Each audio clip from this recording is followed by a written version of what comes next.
The car Xiaofeng chose was not only in stock, but also the current top-of-the-line model. Especially being in stock, there is no need for customization or waiting once the deal is done. It can be happily driven away on the spot. And because it is a luxury car, the commission percentage is very high, plus it is the top-of-the-line model. Once this deal is closed, Chen Qing can get at least 50,000 to 80,000 in commission. For a moment, Chen Qing looked at the car Xiaofeng had chosen, then looked at Xiaofeng. Xiaofeng's words from just now still echoed in her ears. This one, credit card. The deal closed too quickly, too suddenly. She had not even given a detailed introduction yet. She just poured 2 cups of coffee, and then the deal was closed. Boss, I did not mishear. Did I? Are you sure you want to buy this one? This is our store's current top-of-the-line model. With all procedures and fees included, the total on the road price is 2.7 million. This price is indeed expensive. And driving a 2.7 million car at the age of 22 is a bit high profile. But since he has been reborn, who would still be low-key, Xiaofeng immediately pulled out his bank card, credit card. When she saw the card being handed over, Chen Qing instinctively swallowed, clearly a bit nervous. She had only been working for a month, just a newcomer, and this was the first car she sold since joining. It is normal for sales associates in luxury car dealerships not to close a single deal for 3 months. And even if they do, it is hard to get such a high commission as this car. This was the top-of-the-line model, costing 2.7 million with all fees included. Just as Chen Qing was about to take Xiaofeng's bank card with both hands, at that very moment, Tang Xiaoya hurriedly trotted over from the lounge. It was truly the type where she did not even pretend, directly nudging Chen Qing aside with her shoulder. I am done with my work. I will take over. You go attend to something else. Afterwards, she turned to Xiaofeng, her face full of smiles, her enthusiasm reaching its peak. It was clear. At that moment, Tang Xiaoya's smile was from the heart, genuine. This smile was too sincere. Hello. Tang Xiaoya deliberately adjusted her clothes around her chest and straightened her posture. Boss, I had something to attend to earlier. I just finished. Let me give you a proper introduction, and I can also offer you some discounts. How could she offer more discounts? Was not this clearly stealing an order? Moreover, a small discount would not affect the salesperson's normal commission. Chen Qing could have also offered a discount just now, but she had not had a chance to speak. And Chen Qing, as a newcomer, plus this customer was originally directed to her because Tang Xiaoya said she had something to do, was just filling in for her. Now that Tang Xiaoya suddenly reappeared, Chen Qing was at a loss for words. In this situation, what else could Xiaofeng say?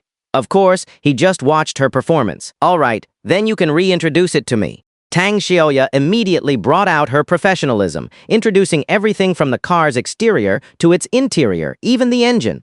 In terms of power, there is even more to say. It has a 4.8 L displacement, capable of reaching a maximum of 400 horsepower and a maximum torque of 500 nanometers. So, Boss Zhao, seeing how young and accomplished you are, this model truly suits you. The total on the road price is 2.7 million, but I can give you a discount of 20,000, making it 2.68 million in total. I will swipe your card right away. After speaking, Tang Xiaoya made a gesture to receive the card, naturally reaching for the bank card in Xiaofeng's hand. Forget it. Xiaofeng suddenly put on a disappointed expression. Originally, I was indeed planning to buy it, but after listening to your introduction, I suddenly do not want it anymore. Huh. Tang Xiaoya's outstretched hand suddenly froze in midair. What? Why, Boss Xiao? Was there something wrong with my introduction? Indeed. Xiaofeng glanced at Chen Qing when she introduced it to me just now. The quoted price for the total on the road was 2.7 million. With you, it suddenly became 2.68 million. In other words, this car can be discounted whenever you want, and the price can be lowered whenever you want. So, should I assume that this car might not even be worth 2.68 million, and your prices are just arbitrarily quoted? No, it is not like that. Tang Xiaoya quickly explained, Boss Xiao. It is because I have special privileges. I can use my privileges to give you an extra 20,000 discount. I see. Xiaofeng seemed to ponder for a few seconds. In other words, if you did not sell it to me, I would have essentially overpaid by 20,000 today. Is that what you mean? How is that any different from deception anyway? Forget it. You do not need to insist anymore. I am not considering it. No. Tang Xiaoya still wanted to persist. Please reconsider. How about I give you a 30,000 discount? How does 30,000 sound, you see? They really can quote prices arbitrarily. Xiao Feng scoffed again. The abbot, with a toothpick skewering a piece of cantaloupe, walked over and popped it into his mouth. Can't you understand? Our CEO Xiao does not want it anymore. When Xiao Feng showed a complete attitude of not wanting it, this deal was completely ruined. After Tang Xiaoya realized the deal was ruined, her originally sincere smile immediately vanished. The way she came in was almost the way she left, not even bothering to pretend. She turned around and walked away with a dismissive look. Meanwhile, Zhu Yang, the Ford's dealership manager, had already overheard this conversation from the side. Manager Xu Yang first bowed to Xiao Feng. My apologies, boss Xiao. I will have Chen Qing give you another introduction. If you're not satisfied with this one, would you like to look at other models? And Chen Qing, who was nearby, immediately came over again and resumed her one-on-one service for Xiao Feng. Boss Xiao, I can also offer you a discount. I wanted to tell you just now, but you did not let me finish my introduction. I can also give you a 30,000 discount. Chen Qing also quickly clarified. As for manager Xu Yang, he pulled Tang Xiaoya aside at this moment and gave her a severe dressing down. Tang Xiaoya, if you can do the job, then do it. If you can't, then get out. I saw it all just now. The customer had already pulled out his card, indicating he was ready to swipe, but you suddenly ran out, insisting on giving another introduction. Do not think I do not know. Was that an introduction? Were not you just trying to steal Chen Qing's order because she is a newcomer? I could not expose you directly earlier because the customer was right there. But now, because of your order stealing, the store has lost a deal. By rights, I should fine you. Of course, since the transaction was not successful, there is no rule for a mandatory fine, but your attitude towards the customer just now, that absolutely warrants a fine. I won't fine you much, just 1,000. Do not let it happen again. Manager Xu Yang first gave her a severe dressing down and finally fined her 1,000. And this 1,000 fine was perfectly reasonable. Not because the deal did not close, but purely because of her poor attitude towards the customer. This absolutely had to be fined. As soon as Tang Xiaoya heard she was fined 1,000 for her bad attitude, she immediately became unhappy and had to defend herself. Manager Xu, can't you tell? It is not because of my bad attitude, it is because that customer himself is a swindler. After entering, he first asked for coffee. And that bald guy following him just devoured 2 fruit platters. Do they think this is a KTV? The reason my attitude was bad is because I saw through them. They have no money. They just came to freeload food and drinks. That card must be empty. Just now, he was just pretending to swipe it, putting on a show. To put it bluntly, if that card can actually pay, I will give up all my commission this month. Wait a minute. Yu Yang suddenly interrupted, his brow furrowed, leaving a sigh. Whether that card can actually pay, you have not closed a single deal this month, so you do not have any commission anyway. Tang Xiaoya immediately looked embarrassed, then just fine me another 1,000 or, worst case, I will just quit. Anyway, I do not believe he actually has that much money on his card. Boss Xiao, congratulations on becoming a distinguished Porsche owner. Just then, a faint sound that should not have been heard drifted into their ears. Xu Yang and Tang Xiaoya looked over simultaneously. Their gaze fell upon. Xiao Feng had already completed the card transaction with Chen Qing. This deal closed. Without a doubt, Xiao Feng had completed the transaction. In the end, he bought this Panamera for 2.7 million yuan. The reason it was still 2.7 million was because an additional full year's insurance was added. But none of that was important. What mattered was that Xiao Feng finally owned his dream car at this moment. In his previous life, Xiao Feng had yearned for this car. When Xu Yang and Tang Xiaoya came over, even the car purchase contract had already been signed. Manager Xu Yang was naturally very happy after all. No matter who made the sale, the manager received a certain percentage, increasing the store's performance. As for Chen Qing's deal, she earned a full 70,000 yuan in commission, and even now, it felt like a dream. 70,000 yuan at the current time was almost equivalent to 2 years' salary. At this moment, the most depressed person was naturally Tang Xiaoya. Looking at the card swipe record and then the transaction price, she was even more bewildered. So he simply did not want to buy it from me. Where did I offend you? Or was my service truly inadequate? The more Tang Xiaoya thought about it, the more frustrated she became, especially when she saw Chen Qing's joyful expression. She could not stand it anymore. The main thing was, this was a 70,000 yuan commission. That 70,000 yuan commission should have been hers, but now it was as if the duck she had in hand had flown away. Thinking about this, Tang Xiaoya could not hold back anymore. Mr. Xiao, have I offended you somewhere? Why did not you want it when I introduced it earlier, but insisted on buying it from her? Tang Xiaoya asking a customer directly with such an attitude was undoubtedly a major taboo in the industry. By asking directly like this, she had essentially lost her job, but she did not care after all. 2,000 yuan had already been deducted, and her salary for the month was gone. So, whether she worked or not did not matter, she just wanted to know the truth. But as soon as Tang Xiaoya's words fell, manager Xu Yang was furious. Tang Xiaoya, are you out of your mind?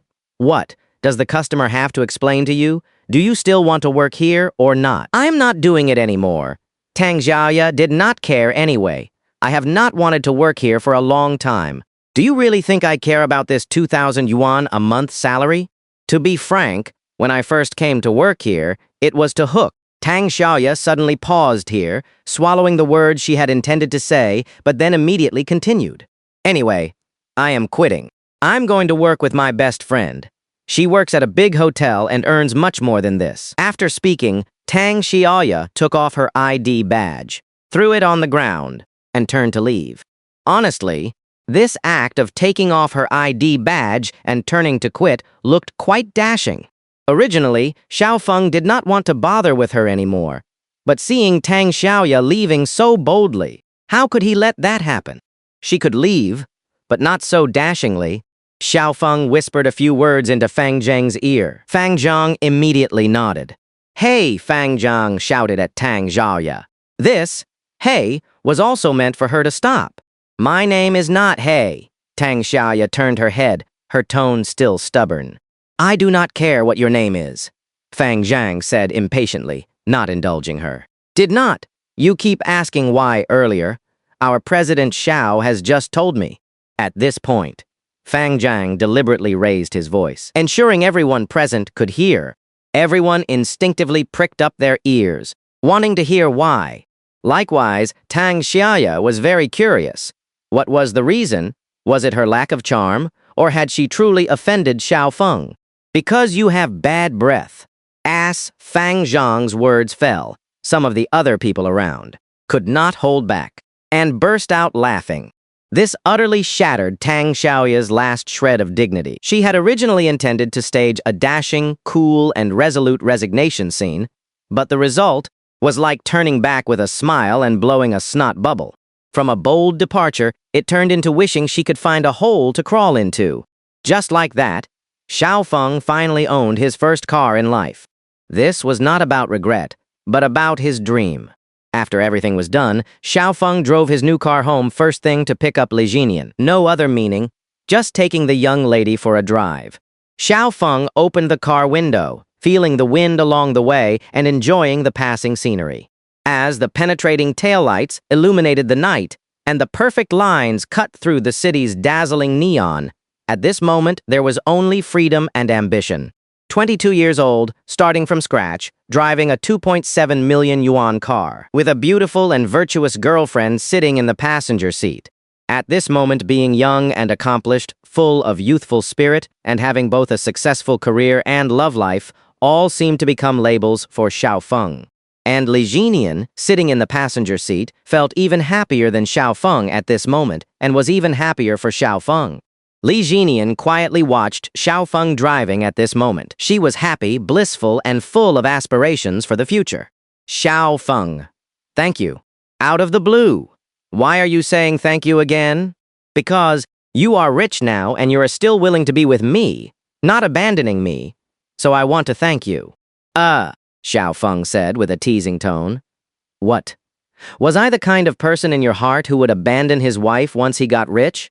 That is not it. Mainly, I have seen a lot online about men changing for the worse after they get rich, Li Jinian murmured, pursing her red lips. So, do you think I would? Xiao Feng asked, looking straight ahead while driving. This question made Li Jinian suddenly hesitate, and even did not answer immediately.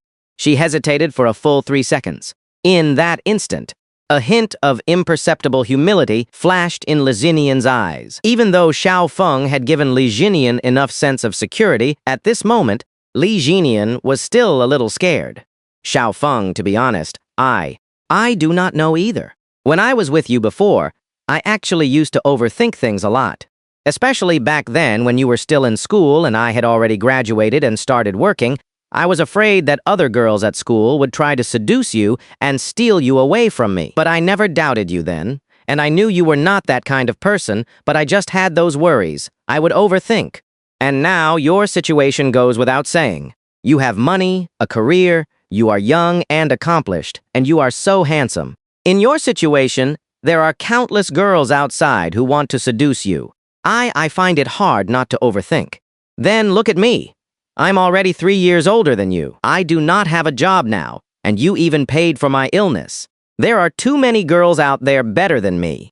I even feel like I do not deserve you at all. Of course, Xiao Feng, I actually have also thought that if there was a truly exceptional girl who liked you, and you liked her too, as long as she truly loved you, I could choose to step aside. You son of a... At this moment, Xiao Feng almost swore. He immediately signaled, pulled over with an abrupt stop, and brought the car to a steady halt at the side of the road. Say that again. It was clearly discernible that Xiao Feng seemed genuinely a little angry. Li Jinian lowered her head slightly, her eyes darting away.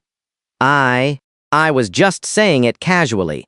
Li Jinian, like a child who had made a mistake, lowered her head even further. Seeing this scene, Xiao Feng also sighed helplessly, and his initial anger completely dissipated. Sigh. Xiao Feng gently stroked Li Jinian's head, his voice even lower. All right, then I will formally answer those questions you just asked. First, after getting rich, I might indeed change for the worse. After all, in this big society, if I am too righteous, I will be eaten alive, leaving nothing but bones. So, that is not changing for the worse, that is a roundabout way of protecting myself. A man has to be ruthless sometimes. As for your worries about whether I will abandon you, or what you just said, that if there is a better choice, you could step aside. Regarding this question, I will reiterate it to you one last time. In this life, I, Xiao Feng, will marry no one but Li Jinian. Oh, and I will add one more thing. In this life, I will only sleep with one woman, you. Is that clear enough? At this moment, as Xiao Feng's words fell, Li Jinian's eyes instantly reddened and tears streamed down her cheeks. Those were tears of emotion. Xiao Feng clearly, unequivocally, and firmly expressed 2 key points. First, he would marry no one but her. Second, he would only sleep with her. This not only explained that Xiao Feng would not abandon Li Jinian, but also expressed that he would not cheat. This expressed Xiao Feng's love and steadfastness for Li Jinian more than saying I love you, giving Li Jinian absolute peace of mind, absolute security, with tears in her eyes. Li Jinian hugged Xiao Feng tightly, saying nothing, just crying in his embrace. For a moment, there was an indescribable atmosphere. And to ease this atmosphere, Xiao Feng spoke with a joking tone. What? Are you happy to hear me say that I will only do blushing things with you in this life? You hooligan! PFT Li Jinian suddenly burst into laughter. Happy. How happy? Li Jinian, nestled in his embrace, murmured softly, how about we go home? Xiao Feng understood instantly, but still pretended not to. Go home for what? We can. In the next few days, everything continued as usual. Those collecting properties collected properties, and those collecting Bitcoin collected Bitcoin. As for the three companies Xiaofeng invested in, they were all developing in a positive direction and had made certain progress. The second phase of Mijou Group was almost complete, and they were about to enter the third phase. Kes Company, needless to say, especially after Xiaofeng spent 3 hours last time helping resolve most of the vulnerabilities, significantly boosting progress. As for Wang Wei's errand running app, after taking Xiaofeng's advice, parts of it were optimized and updated, and it was about to be officially launched onto the market. Apart from KS Company, the other two projects were destined to have large amounts of capital poured into them. However, Xiaofeng was not worried about the funding, because today was August 20th, and there were at most 10 days until the demolition announcement at the end of the month. Once the announcement was made, the properties and land in Xiaofeng's hands could immediately increase tenfold in value. By then, even if the demolition compensation would not arrive for a while, it could still be cashed out in advance through other means. In short, there was no shortage of money now. In the past few days, the fastest changing asset for Xiaofeng was naturally Bitcoin. Since the establishment of the overseas team could receive at least 5,000 Bitcoin daily, plus the domestic receipts, bringing in no less than 8,000 Bitcoin per day. Today was Friday, and by the end of the day, another 11,056 Bitcoin had been credited, as Guo Xiaohang completed the final step of the operation. Mr. Xiao, all the Bitcoin collected today has been transferred to your account. Okay. Looking at the newly credited Bitcoin, plus the previous holdings, current quantity, 205,307 coins. The Bitcoin quantity once again reached the previously set target, breaking through 200,000 coins, calculating that Bitcoin would grow to 3,000 yuan per coin in 3 years. This current quantity alone would be worth 600 million yuan in 3 years. And if one were bolder, calculating further into the future, at 700,000 yuan per coin, it would be worth 140 billion yuan. Thinking of this, Xiaofeng always felt an inexpressible excitement. In fact, Xiaofeng was much more composed now, taking 3 years from now as an example. Even if it was truly worth 600 million, by then, Xiaofeng's assets would certainly have far exceeded this amount.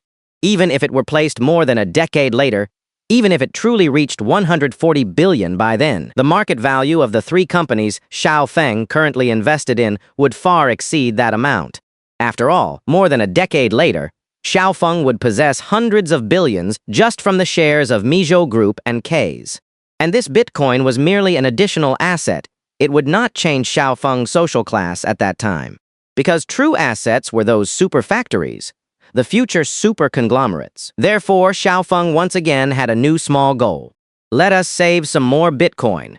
Set another small goal. First, save 500,000 Bitcoin.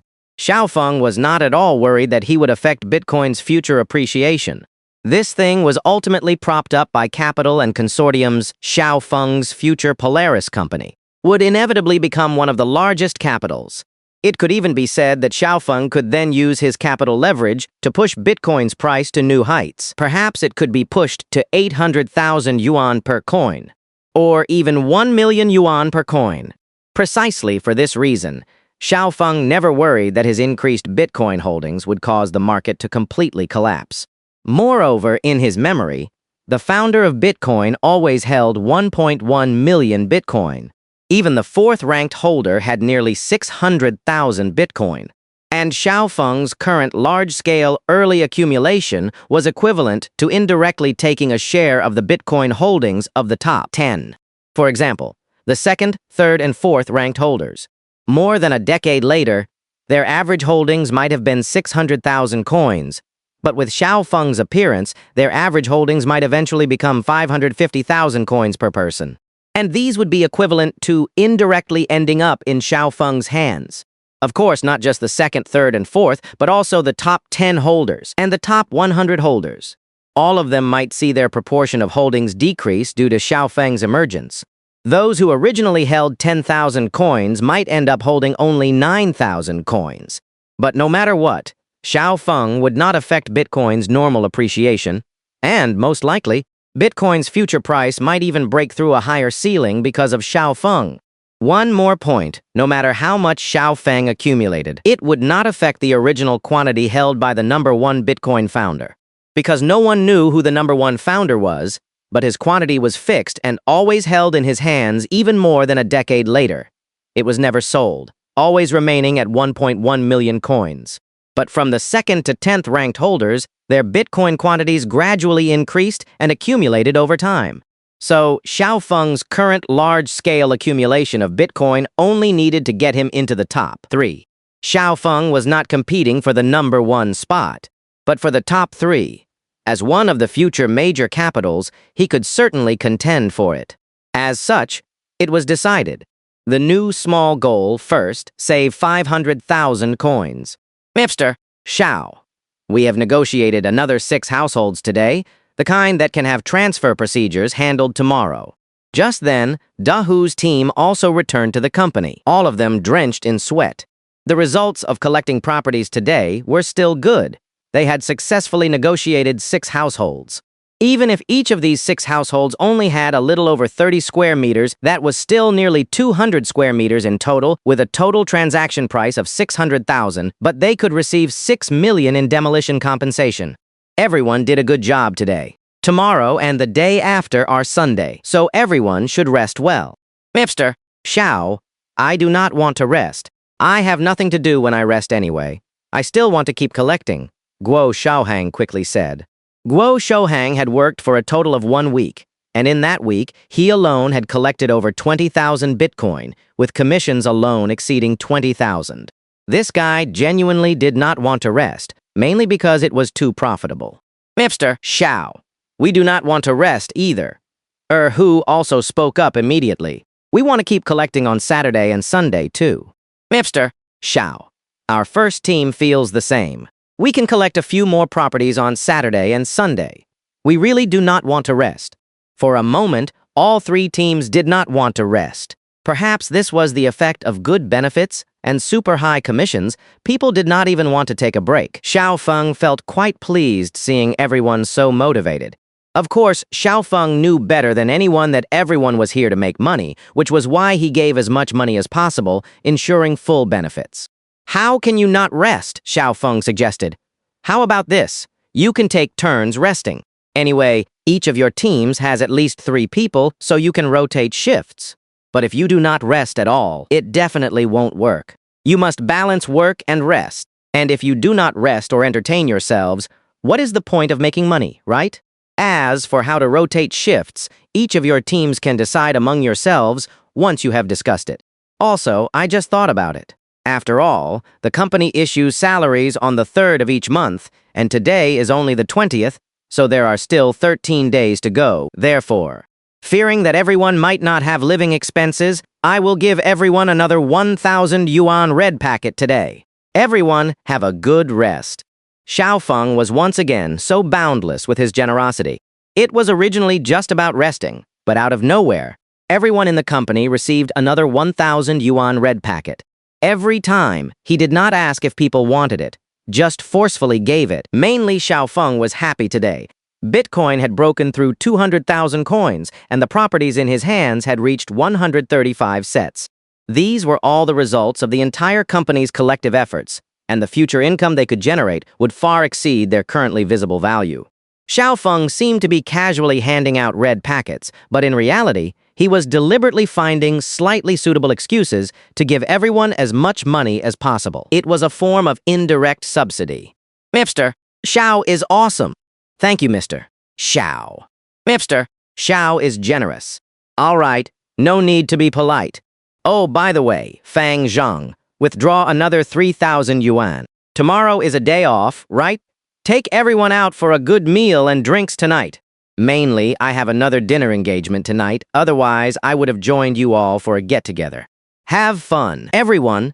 As Xiao Feng left, he took out an additional 3,000 yuan to let everyone have more fun.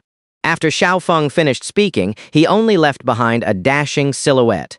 Shan Feng did indeed have a dinner engagement today. Not with Yan Wenshin, nor with the Muzhou group, but rather, let me introduce everyone. This is the investor in our errand running team, and more accurately, our current boss. Everyone, please call him Mr. Sean. Hello, Mr. Sean. Hello, Mr. Sean. At the dinner table, Wang Wei, as the team leader, gave a brief introduction of the other 10 members of the team. This was Sean Feng's dinner engagement today.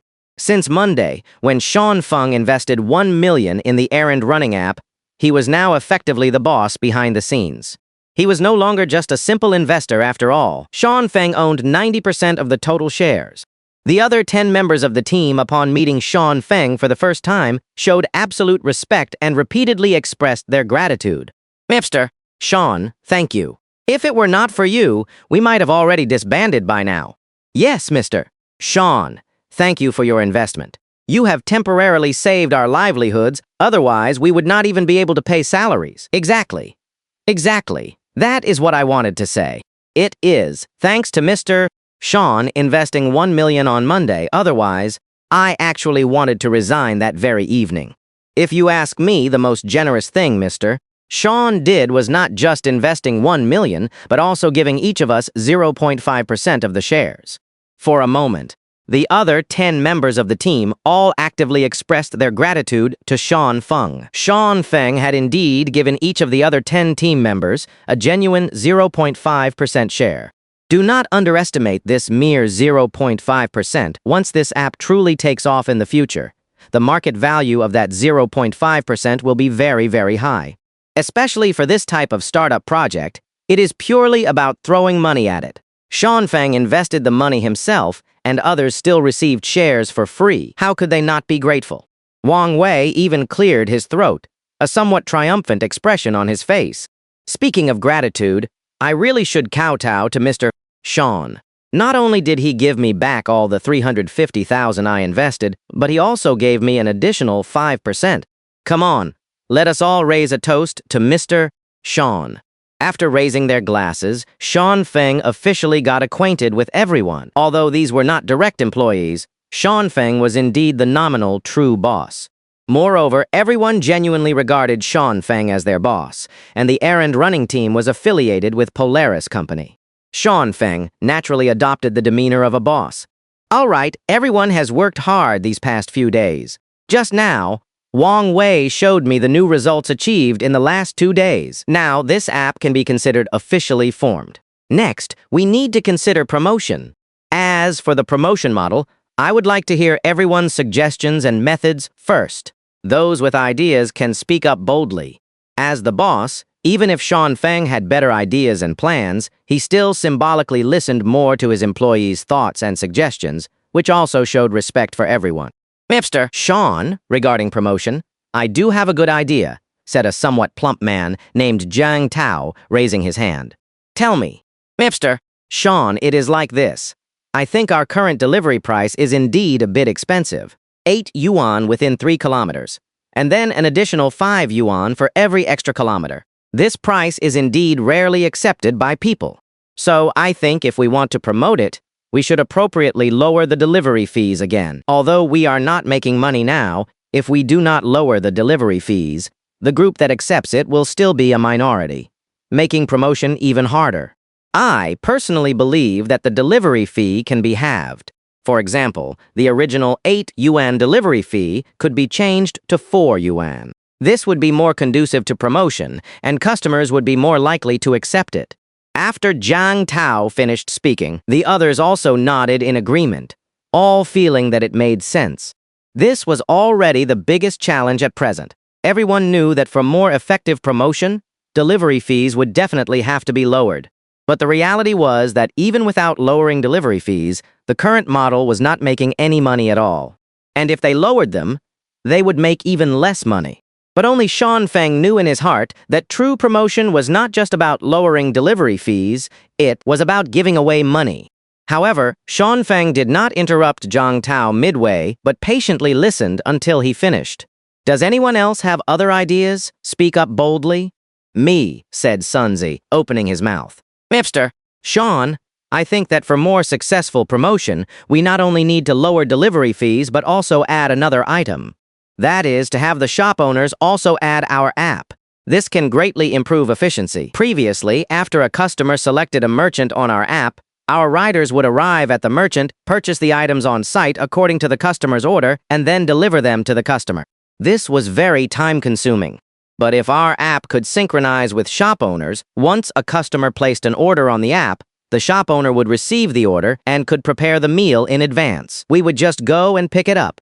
And shop owners would certainly be very happy, as we would indirectly be bringing them business. After Sons finished speaking this time, everyone nodded in tacit agreement. This suggestion was truly excellent. Sean Feng also expressed strong approval. What Sun Zi said is good. Sean Feng praised him with certainty. Thank you for the compliment, Mr. Sean. Sun Zi was also very smug and overjoyed. Does anyone else have other suggestions? Sean Feng asked again. By this point, everyone had almost finished saying all the good suggestions they had. Currently, the two plans everyone most uniformly approved of were those of Zhang Tao and Sun Zi. The others naturally had nothing more to add. Sean Feng once again surveyed the room. All right, since everyone has finished speaking, I will talk about my promotion plan. Everyone immediately perked up their ears, staring intently at Sean Feng. Sean Feng was the boss, the plan he spoke of. That would be the final plan. However, Sean Feng's subsequent words could only be described as utterly preposterous to everyone. It was simply shocking. Sean Feng, unhurried, combined successful plans from his memories of a previous life and presented the current best approach. Regarding the promotion plan, I have 3 points.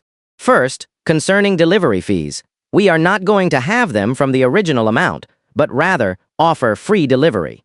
Yes, you heard correctly. Customers will not need to pay delivery fees. Huh? This? Everyone was completely dumbfounded, their faces full of question marks. Do not be surprised yet. Wait until I have finished. Second, not only will we not charge customers for delivery fees, but we will also offer customers prices cheaper than what they would pay if they ordered directly at the store. For example, a regular covered rice meal costs 10 yuan. If a customer orders at the store, they pay 10 yuan. But if they use our app to order, we will offer a 5 yuan discount per order.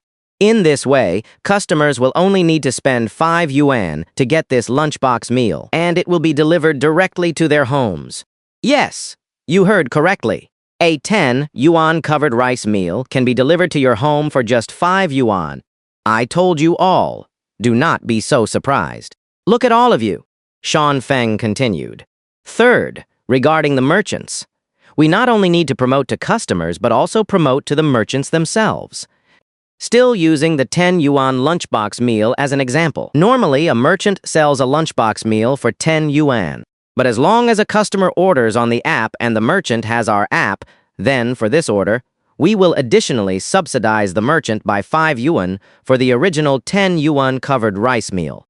This means that for this 10 yuan lunchbox meal, the merchant ultimately receives 15 yuan. The customer gets it for 5 yuan, and we subsidize a total of 10 yuan. As Sean Feng finished speaking these 3 points, for a moment, the 11 people present were completely frozen in place.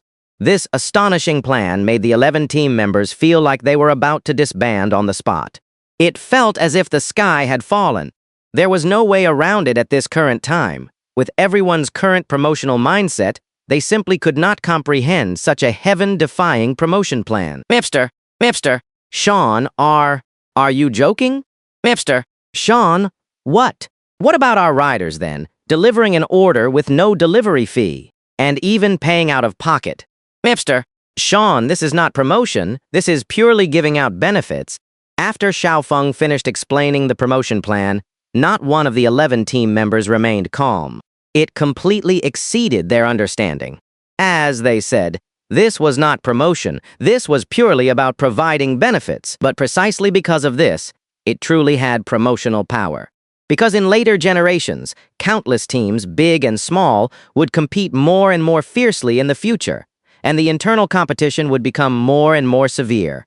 Initially, they only lowered delivery fees, but later, due to the ever-increasing investment costs, no one was willing to withdraw. So the competition became even more intense. And the more intense the competition, the higher the sunk costs previously invested. The higher the cost, the less willing they were to withdraw, so they could only compete more intensely. It was forced internal competition. In the end, only the most intensely competitive one broke through. And Xiaofeng's current method was to combine successful strategies from later generations and implement this strategy in advance. Because if this were the case, once Xiaofeng's plan was officially implemented, other competitors would almost certainly withdraw immediately.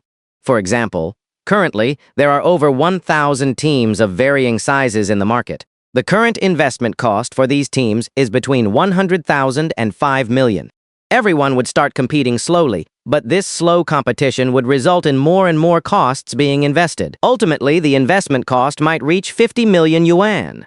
And after reaching 50 million, it would naturally be difficult to withdraw, and they would certainly continue to compete.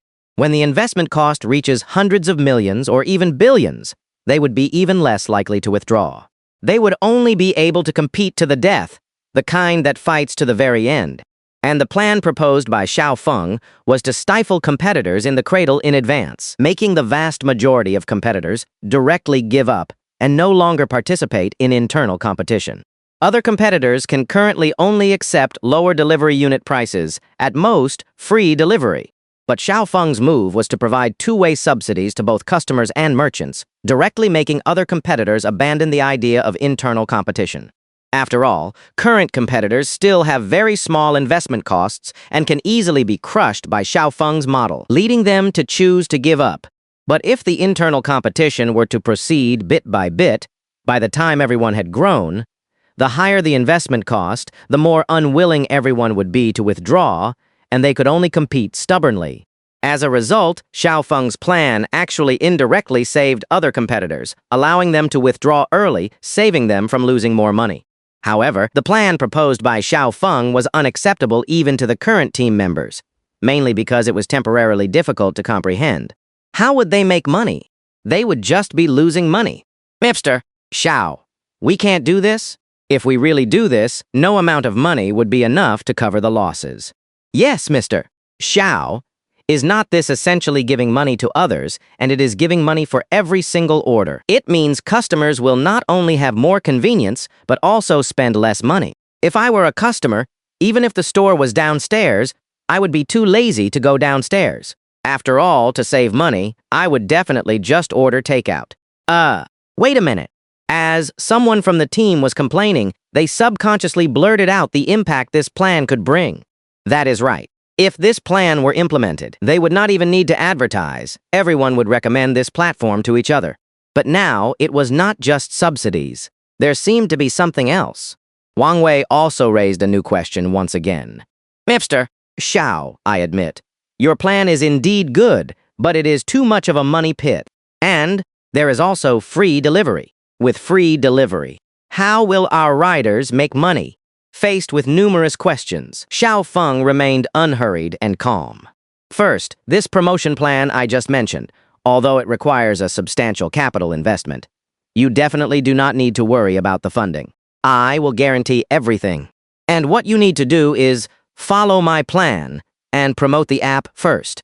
As for the free delivery you mentioned, and the issue of riders not having salaries, you can worry even less about that. Starting tomorrow, you do not need to actively deliver food, only be responsible for promotion and maintaining the app. If you find any bugs or areas that need optimization, optimize them immediately. I will pay you a basic salary of 10,000 yuan per month. Wang Wei, as the core of the team, your basic salary will be 30,000 yuan per month. These are all temporary. Salaries will continuously increase as the scale grows larger and larger. As for the delivery riders, the company will start hiring a large number of riders. Not too many are needed. Let us recruit 30-50 first. After all, in the initial stage of promotion, even the best promotion plan requires some time to open up the market. So recruiting 30-50 riders is enough for now. The benefits for each rider are as follows. A basic monthly salary of 5,000 yuan. A minimum delivery fee of 5 yuan per order. After 3 kilometers, an additional 2 yuan delivery fee for every extra kilometer. All these expenses will be covered by me. If a rider completes 30 orders a day, their basic salary plus delivery fees would amount to at least 300 yuan. Of course, even if they only complete 10 orders on average per day, including subsidies and basic salary, they could still earn over 7,000 yuan per month. Oh, and also, all riders can apply for free housing at Polaris Company. I have over 100 apartments. As long as they are employees of my Polaris Company, they can apply for free accommodation. This is also one of the benefits. In short, whether for customers or merchants, including the riders, all subsidies, all money will be paid by me. As Xiao Feng's voice fell, the previously contentious voices completely disappeared because Xiao Feng had already provided a clear answer. He would pay for all subsidies. He would pay the delivery riders' salaries. Moreover, even the salaries of the 11 team members would be paid by Xiao Feng, and the salaries were very generous. Each team member's basic salary was 10,000 yuan, which was considered a very high salary at the time. It was difficult for an average white-collar worker to earn such a salary. Even delivery riders with basic salary plus commission per month would not earn less than 7,000 yuan, meaning everyone would receive high salaries. Faced with such benefits, who could still have a dispute? At this moment, the most excited was Wang Wei, whose basic salary directly rose to 30,000 yuan. Mr. Xiao. Wang Wei raised his glass. I will finish this glass. Thank you, Mr. Xiao, for recognizing us. We will definitely not let you down. The others also raised their glasses one after another. Mr. Xiao, although your model is very money-intensive, but if we follow your promotion model, I believe we can quickly open up the market. Yes, such a promotion model was simply unheard of before. It will definitely rise rapidly. However, Mr. Xiao, with so much money being spent, can you handle it? This was also everyone's biggest concern. The results of this promotion model were naturally undeniable, but the required investment was also enormous. Once it stopped halfway, all previous efforts would be in vain. Faced with everyone's concerns, Xiao Feng also stood up and raised his glass. Everyone, do not worry about the money. Whether it is the dual subsidies or the riders' salaries, including your benefits and treatment, nothing I just mentioned will be missing. What you need to do is use the promotion model to seize the market. First, promote our app throughout Longtian District, then the entire Zhongzhen City, then the province, and finally the entire country. Of course, the most important thing is the first step. First, seize the market in Longtian District. Do well in this area first. Tomorrow, I will first provide 3 million yuan for all subsequent expenditures. After the market in Longtian District is well established, I will then provide another 20 million yuan to expand our scale to the entire Zhongzhen City, one step at a time. Mr. Xiao. Wang Wei patted his chest.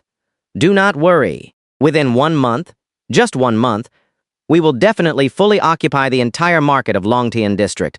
Oh, right, Mr. Xiao. Our errand running app does not seem to have a formal name yet. Or should we just call it errand running app? How about you give it a name? Indeed. Xiao Feng looked at the 11 team members in front of him and then combined it with successful cases from later generations.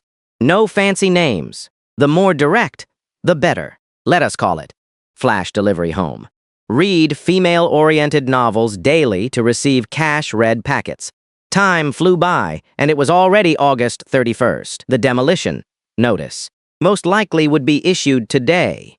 At least in his memories, Xiao Feng could clearly recall it being August 31st. In the past few days, Xiao Feng's Polaris company had been bustling with activity every day, and everyone was full of drive. The number of bitcoins continued to grow, with 7,000 to 15,000 coins still coming in daily. It is worth mentioning that Dahu's team responsible for acquiring houses had not stopped during this period, including today. Even though Xiao Feng knew today was the day the demolition notice would be issued, he still had Dahu continue acquiring houses as usual. The acquisition prices offered were still similar to the average market price, not too high. In special circumstances, he would even deliberately push for a lower price, like with Jiang Sango previously. Xiao Feng would ruthlessly drive down the price. The reason for this was to avoid arousing suspicion from others, because this made it seem normal after all. If Xiao Feng had stopped acquiring houses a week in advance, it would have appeared abnormal.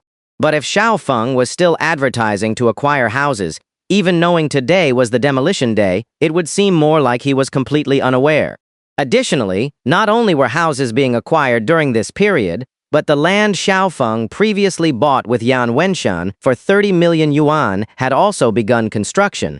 Xiaofeng demarcated his portion of the land, and during this time hired a construction team, provided plans and blueprints, and prepared to build a new factory.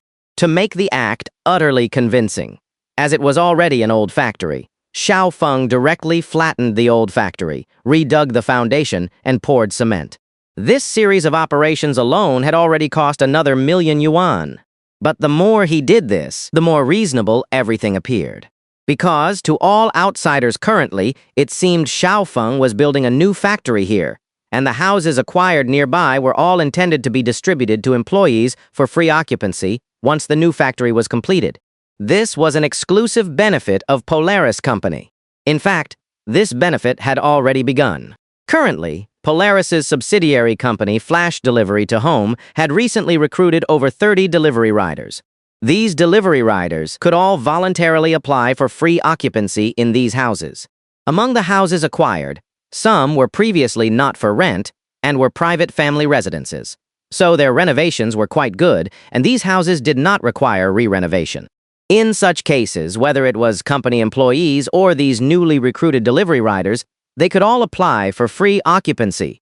The act had to be utterly convincing. Currently, Xiaofeng had acquired a total of 171 properties.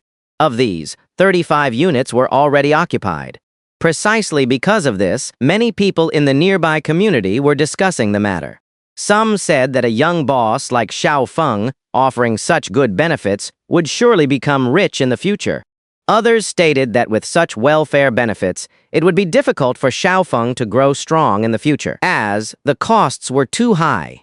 But no matter how everyone discussed it, no one thought about demolition. And today, Xiaofeng received a call from Dahu saying that another house was urgently for sale, and it was in Qinghu community, the same community where Xiaofeng used to live. He heard it was an old man who wanted to get his son married. His son had just gotten engaged, and now he urgently needed to sell his house to gather money for his son's new house down payment and betrothal gifts. Actually, in such situations, Xiaofeng usually chose not to acquire the property. Xiaofeng only acquired 3 types of houses. The first type, owners immigrating abroad. The second type, owners who moved out after getting money, leaving the house vacant. The third type, houses typically used for renting, where the landlord decided to sell upon hearing Xiaofeng's slightly above market price. As for those families crowded into one house, living relatively poorly, Xiaofeng would always deliberately find a reason to say he was not interested in such properties, then resolutely refuse. While Xiaofeng was not exactly a good person, he would not earn just any money. As for the old man today, he would not have sold his house if circumstances had not forced him to.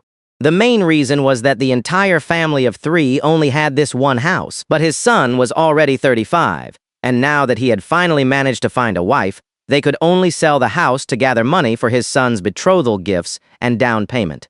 Dahu had initially informed Xiaofeng of the situation. Xiaofeng decisively refused over the phone, but the old man insisted on selling. Xiaofeng happened to be overseeing the construction at the nearby old factory at the time, so he dropped by. Once Xiaofeng arrived, 1 second, it took only 1 second. Xiaofeng recognized the old man at a glance. The old man was not an acquaintance, but Xiaofeng remembered him very clearly and even had done something that wronged the old man. Because the first 2,000 yuan Xiaofeng earned after his rebirth was by helping Zhou Shaoyuan find his lost silver fox dog. In his previous life, that lost silver fox dog should have been stumbled upon by this old man during his morning walk. That morning, the old man got up early for a walk and happened to encounter the silver fox dog, thus earning 2,000 yuan unexpectedly. In this life, Xiaofeng had, in a way, stolen the old man's opportunity, taking the 2,000 yuan that should have belonged to him. After his rebirth, the only person Xiaofeng might have wronged was this old man.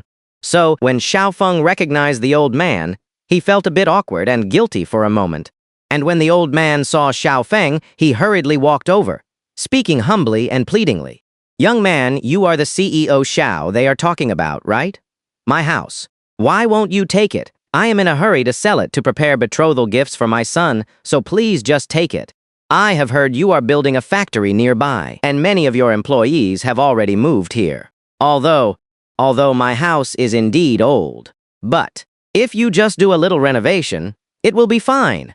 My house is 71 square meters in total. At the lowest average price of 3,000, that is 213,000 yuan.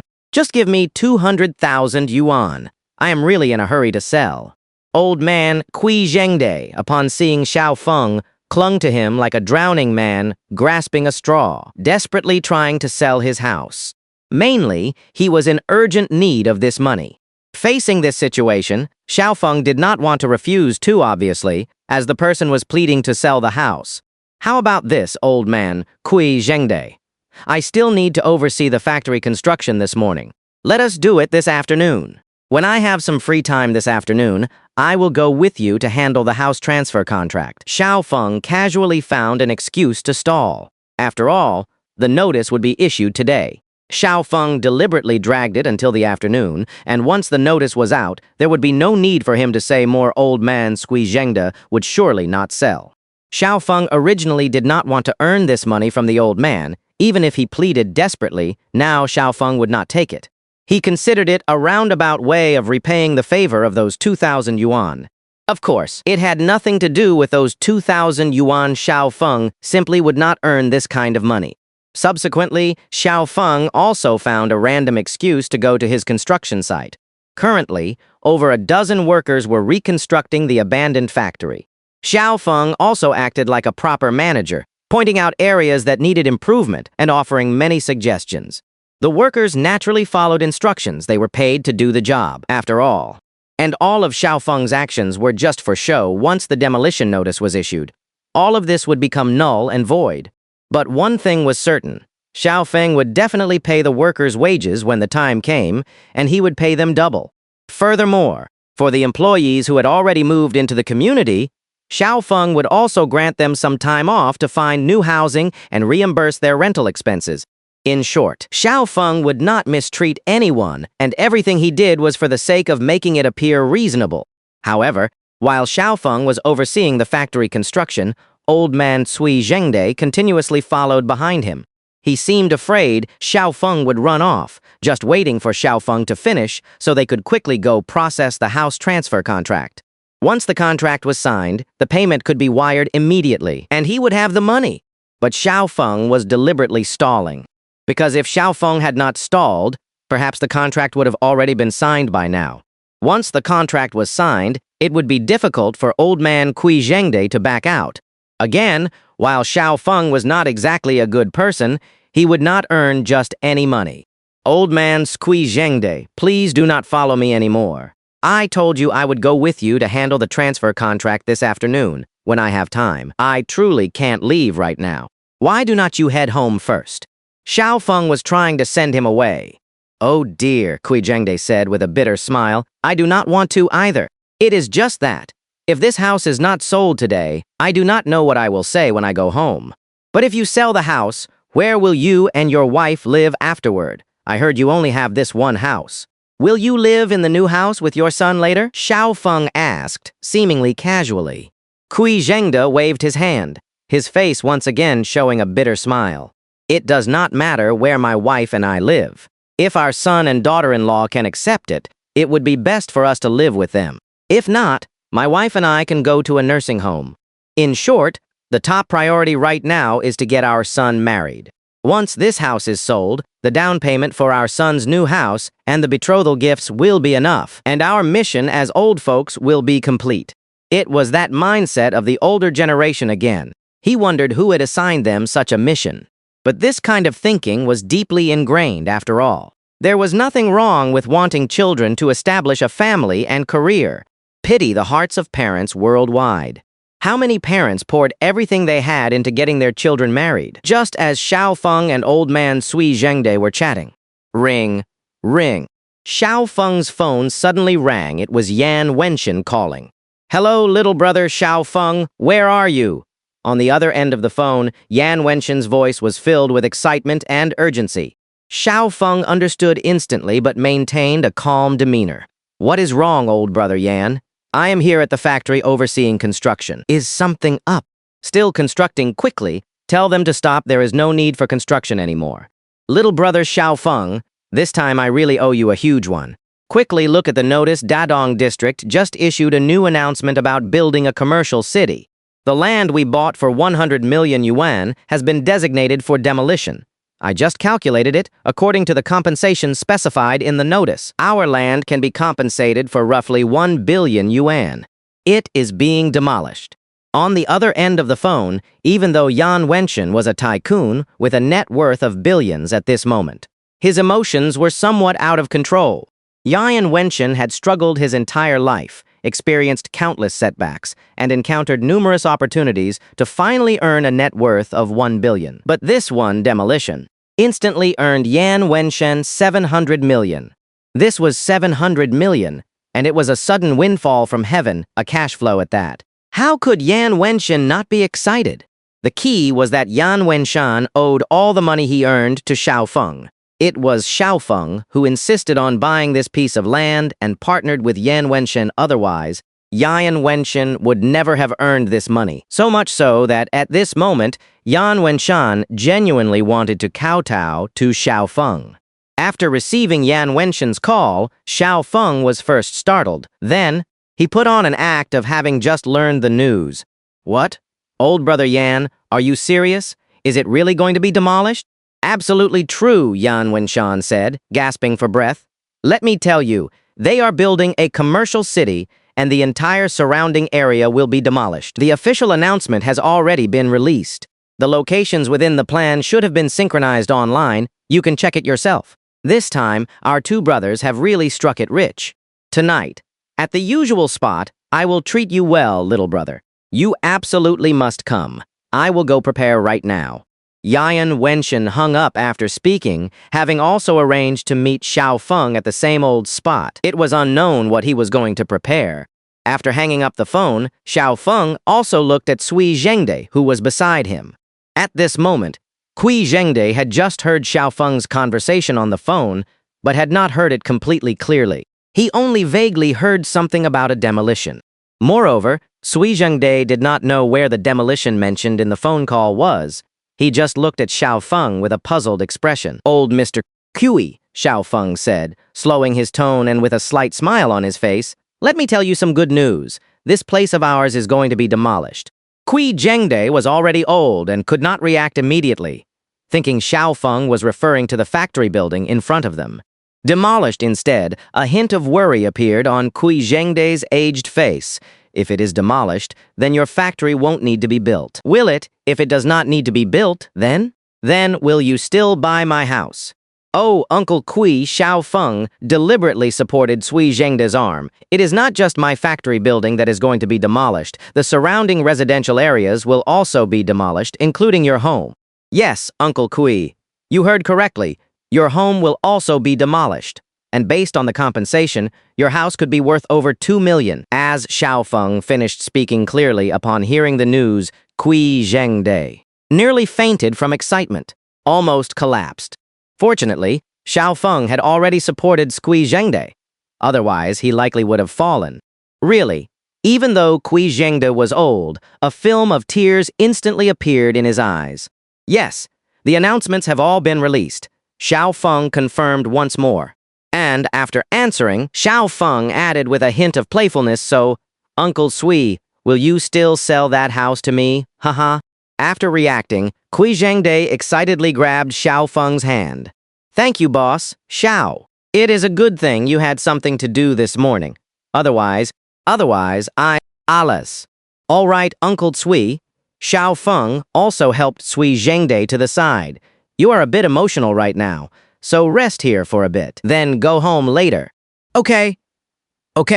Oh, boss, Xiao, could I borrow your phone for a moment? I want to call home and share the good news. Here, Xiao Feng then handed the phone to Cui Zhengde. Then, he turned around and approached the construction workers who were working on the factory building. Everyone, stop what you're doing! Xiao Feng clapped his hands, signaling for everyone to look. Everyone has worked hard these past few days, but now, I have some bad news that is good news for me to tell you all. The demolition announcement just released from above states that our factory building is also within the demolition zone. So, the construction of the new factory will be completely halted. As Xiao Feng's words fell, the dozen or so workers were not as disappointed as one might think instead. They felt happy for Xiao Feng. Yao Zhiyong, the foreman of the construction team, was the first to speak. Boss Xiao, that is really good news. We all know that once there is a demolition, you will receive a lot of compensation. Although we won't be able to finish this small factory construction project, we are genuinely happy for you. After all, from the time you called us to work until now, the treatment has been excellent. The wages are higher than other places, and you even provided meals for us. We are happy for you from the bottom of our hearts. Other workers also chimed in. Yeah. What little money do we have besides? It is not like we can't find other work. We can just go to the labor market tomorrow and find something easily. But there is one thing, Mr. Xiao.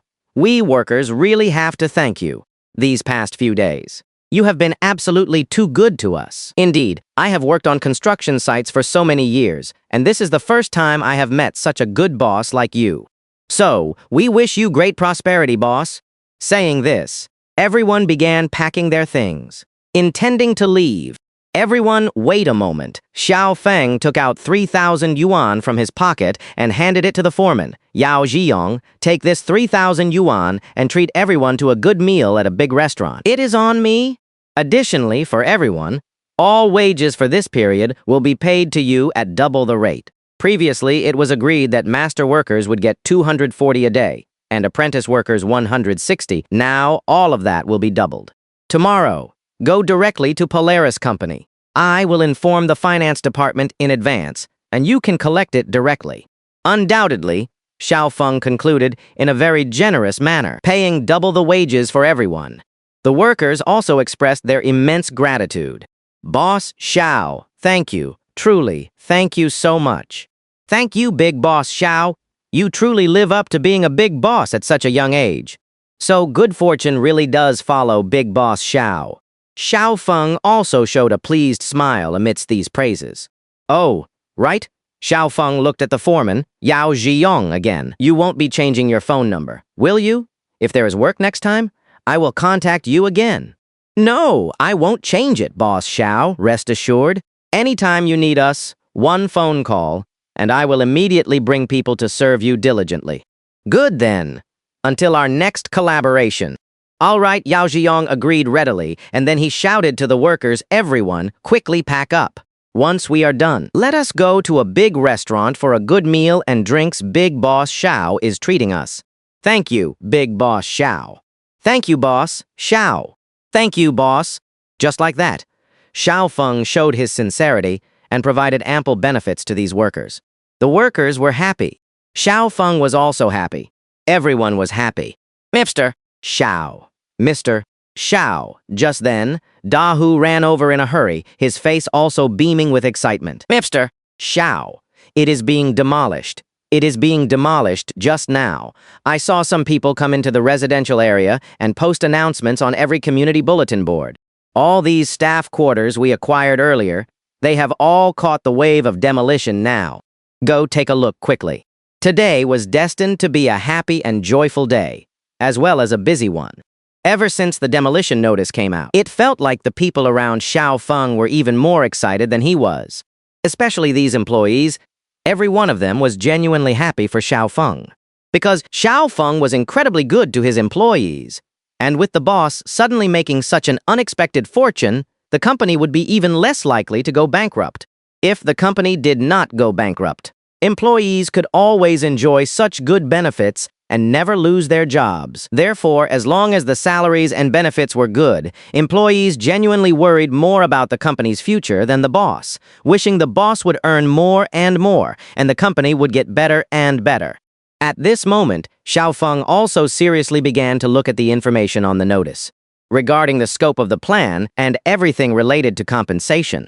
Both the planning scope and the compensation were just as he remembered. After all, this was Zhengzhen City, one of the few major cities in the country. Even though the demolition location was not in the city center, the compensation was still very generous. And indeed, it was just as he remembered, almost 10 times the current housing price. Demolition compensation in ordinary small cities might only be 2 to 3 times, at most not exceeding 5 times. But here, this was Zhongzhen City. Even if it could not compare to Modu, it was not far off.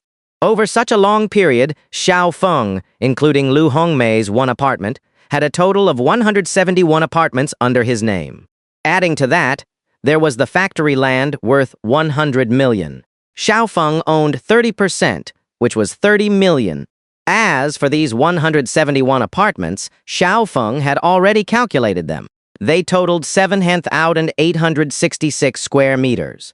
The average acquisition price per square meter was 3,215 yuan, totaling 25.28 million yuan.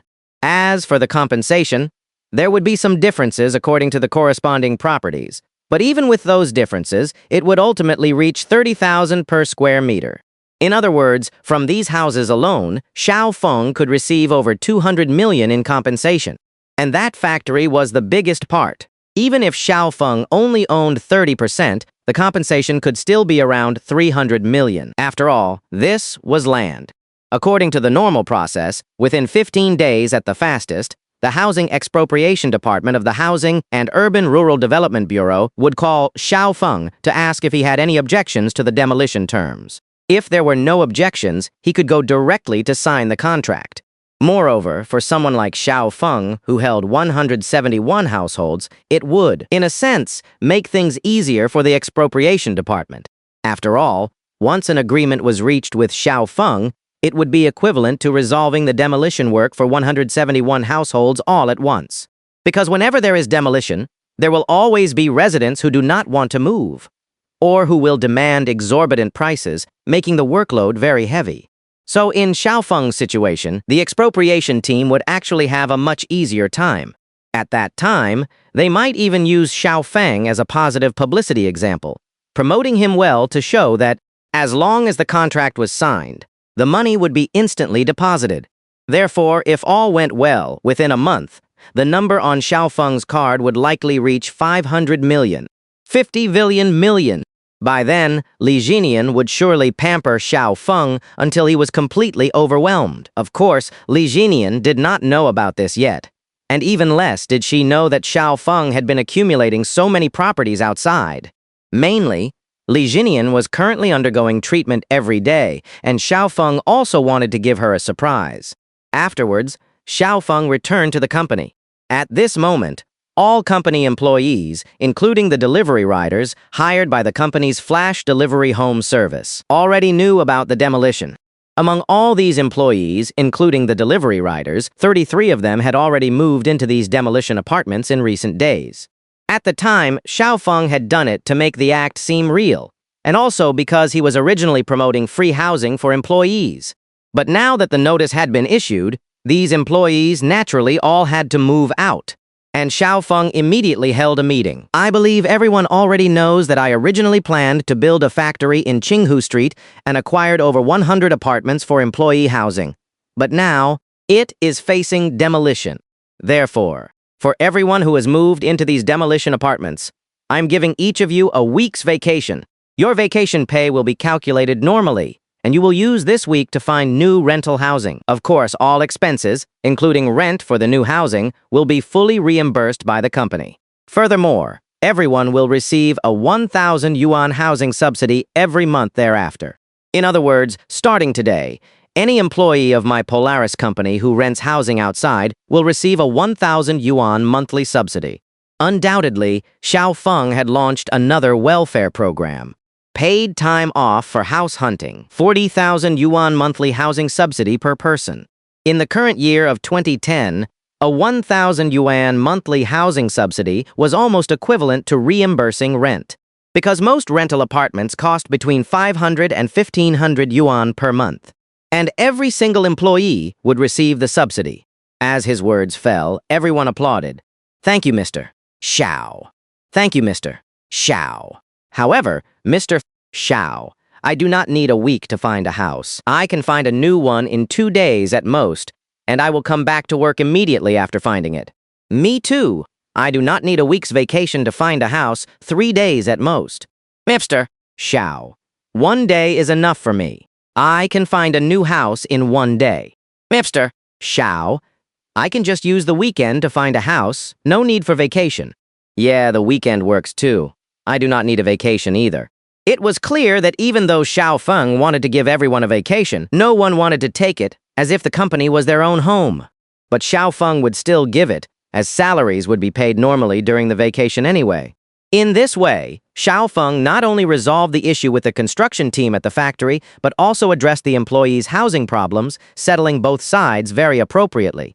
Now it seemed he only needed to wait for the call from the expropriation department. To put it plainly, he just needed to wait for the money. Ding-a-ling. The phone rang again. It was Yan Wenshen. Little brother Xiao Feng, I am all prepared on my end. Do not forget our appointment, 7 p.m., at the usual spot from last time. Be there or be square. Xiao Feng also had a hint of doubt. You are prepared. Prepared for what? Oh, do not worry about it. You will know when you get here. It is a good thing for you anyway. We will talk when we meet. Okay, we will talk when we meet. Yan and Wenshen was even hurrying him. But it was not hard to tell from the phone call that Yan Wenshan had definitely prepared some kind of surprise for Xiao Feng. As for the so-called usual spot, it was actually the Lingyun Grand Hotel they went to last time, currently a 5-star hotel in Jiangzhen City, also known as a 5-star restaurant. Those who could dine there were generally wealthy and powerful. A meal would cost at least several thousand yuan, or even hundreds of thousands. For example, last time, the meal Yan Wenshen treated Xiao Feng to ended up costing 170,000, mainly due to the expensive beverages. And today, Yan Wenshen was so happy having unexpectedly gained 700 million. This meal. Who knew how much it would cost? After Xiao Feng finished dealing with company matters, he sent a message to Li Jinian in advance before leaving, saying he would not be home for dinner that night because he had a dinner engagement. Li Jinian. Okay, drink a little less. Remember to call a designated driver. Li Jinian never deliberately pressed Xiao Feng about what he was doing. She always showed concern instead. Lingyun Grand Hotel. Yan Wenshen arrived half an hour early. Dressed in a formal suit, his attire was exceptionally formal today. When Xiao Feng arrived, a dedicated reception butler led him to the private room. You are here, little brother.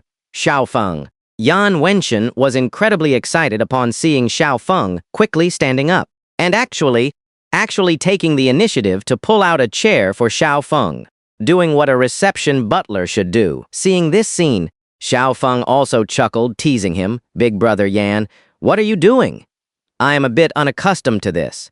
It is only right. It is only right. Yan Wenshen said cheerfully. You are my benefactor, Yan Wenshen, and in the future, you will be a major shareholder of my Sunrise Group. From now on, let us address each other as brothers. Huh? Wait a minute. Xiao Feng looked at Yan Wenshen. Puzzled, I understand calling each other brothers, but what did you just say about being a major shareholder of Sunrise Group? What does that mean? He. Yan Wenshen suddenly chuckled, then took out 2 contract-like documents from the table. Little brother Xiao Feng, you have 2 choices today. First, I, Yan Wenshan, will kowtow to you.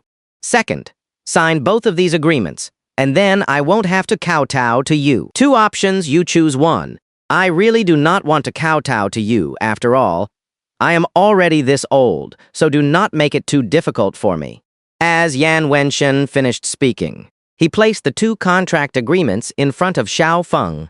This one is a transfer agreement for 10% of my group's shares. After signing it, you will be a major shareholder of my Sunrise Group. The other one is an agreement where I, in my personal name, gift you 100 million in cash. Do not worry. It is legal and tax-free. This is an agreement I specifically drafted today. It becomes effective immediately upon signing. If you do not want me, at my age, to kowtow to you, then just promptly sign both of these agreements. You have to sign both, not one less. Outrageous. Absolutely outrageous. For a moment, Xiao Feng was caught completely off guard by the current situation. No wonder Yan Wenshen had been so mysterious on the phone. He truly had something big planned. Turns out, Yan Wenshan wanted to give Xiaofeng money and company shares. Since learning about the demolition, Yan Wenshan had done almost nothing else but busy himself with these two matters.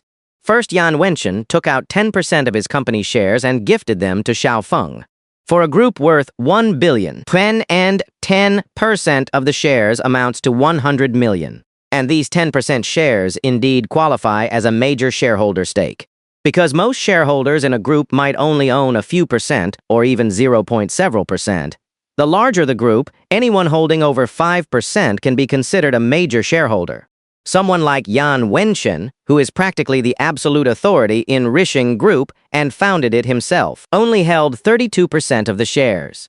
Now, giving 10% to Xiaofeng means Yan Wenshan himself will only have 22% of the shares left. Of course, even if Yan Wenshan had no shares, he would still have absolute authority in the group, operating on a share ownership without decision-making power model. But that is not the point. The point is, this is a genuine $1 billion group, and he gave Xiaofeng 10% of its shares. How much sincerity Yan Wenshan showed goes without saying. Furthermore, the most outrageous part was the 100 million in cash. Yan Wenshan specifically drafted an agreement similar to a voluntary gift. As soon as Xiaofeng signed the agreement, it would immediately become effective. This was an unconditional gift from Yan Wenshan in his personal name. Practically all the cash Yan Wenshan could raise in a short period. Undoubtedly, these two agreements offered by Yan Wenshan were already worth 200 million on the surface. He freely gifted Xiaofeng 200 million, 100 million in shares, 100 million in cash, and his attitude was so firm. Facing this sudden windfall of 200 million, even though Xiaofeng knew the reason, it was still beyond his expectation. No, elder brother Yan, what are you doing? This is no joke. These two agreements are worth 200 million, and you are just giving them away. This is what you deserve. Yan Wenshan quickly interrupted. If you had not recommended that land to me last time, I would not have been able to earn those 700 million from the demolition. Let me put it this way. This plot of land is absolutely the biggest bargain I have ever gotten in my life. I only invested 70 million, and in just 1 month, it directly multiplied by 10. So this is not only the biggest bargain I have ever gotten in my life, but also the largest single profit I have ever earned from an investment. And a profit like this, if it were not for you, I would never have earned it. In short, little brother Xiaofeng, you do not need to say anything more. Since I have already drafted all the agreements, I am certainly not faking it, especially this 100 million in cash to raise it as quickly as possible. I even spent an extra 2 million. So, little brother Xiaofeng, if you do not take this money, my 2 million will have been wasted for nothing. Yan Wenshan was indeed serious. Take the 100 million in cash, for example. Although he had a total net worth of 1 billion, it was not easy to instantly produce 100 million in cash. As a result, to quickly raise this 100 million, he ended up spending over 2 million more in various costs. Oh my, elder brother Yan, what are you doing? I also did not expect this land to be demolished. Besides, when I asked you to buy this plot of land, it was because I also needed it. We were partners from the start. Now, it just so happens to be demolished. This money is what you should have earned. You do not need to do this. Stop! Yan Wenshan interrupted again. Little brother Xiaofeng, I will repeat myself. Either you sign these two contracts today, or I will kowtow to you. If you do not want me to kowtow to you, then just sign. And even though these two contracts are worth 200 million, as long as you take them, I will feel much better. This means that out of the final 1 billion from this plot of land, we will each get 500 million, a 50-50 split. And even then, I, Yan Wenshan, would still have gained 430 million for free. In short, do not make me say any more, otherwise, I will kowtow to you right now. Saying this, Yan Wenshan immediately stood up, about to make a gesture as if he was truly going to kneel. Of course, it was clearly just for show. No. Xiaofeng also symbolically helped him up. After that, Xiaofeng also put on an extremely awkward expression. All right, elder brother Yan, then I will truly sign this agreement. Sign it quickly. Once you sign, I will feel relieved and we will have a good drink today, Yan Wenshan urged. Xiao Feng looked at the two agreements in front of him once more. Before putting pen to paper, he still needed to clarify things. Elder brother Yan, I have 2 more questions before I sign. Go ahead and ask. First question. If you give me these 10% shares, how much will you have left? It won't affect your position in the group, will it? Ha ha. Yan Wenshen laughed confidently. Do not worry, even if I give you 10%, I will still have 22% of the shares in my hands. And, I told you last time, I operate on a model of share ownership without decision-making power. Even if I only had 1% of the shares left, I would still have the final say in the company, let alone that I founded this company myself. That is good, Xiao Feng nodded reassuringly. Second question. You just said that to raise this 100 million in cash as quickly as possible, you spent an extra 2 million. Will you still have cash available afterward? Yan Wenshen chuckled again. You can rest even more assured about that. As long as I want to, I can raise at least 100 million in cash within a week. It is just that today, I was too rushed, raising 100 million in one day, so I just spent a bit more on formalities. So just sign with peace of mind. After you sign, we won't leave until we are drunk. Okay, Xiao Feng readily agreed. Then, elder brother Yan, I won't stand on ceremony with you. But one thing, from now on, elder brother Yan, whether it is for you or Rishing Group, if there is anything at all that I can help with, just say the word. As Xiao Feng signed his name on the agreements, both documents immediately became effective. From this moment on, Xiao Feng officially owned 10% of Rishing Group's shares and could thereafter participate in any decisions of Rishing Group and receive annual dividends. Do not underestimate these 10% shares. They can yield dividends of at least tens of millions annually. And Xiao Feng also acquired 100 million in cash, truly becoming worth over 100 million.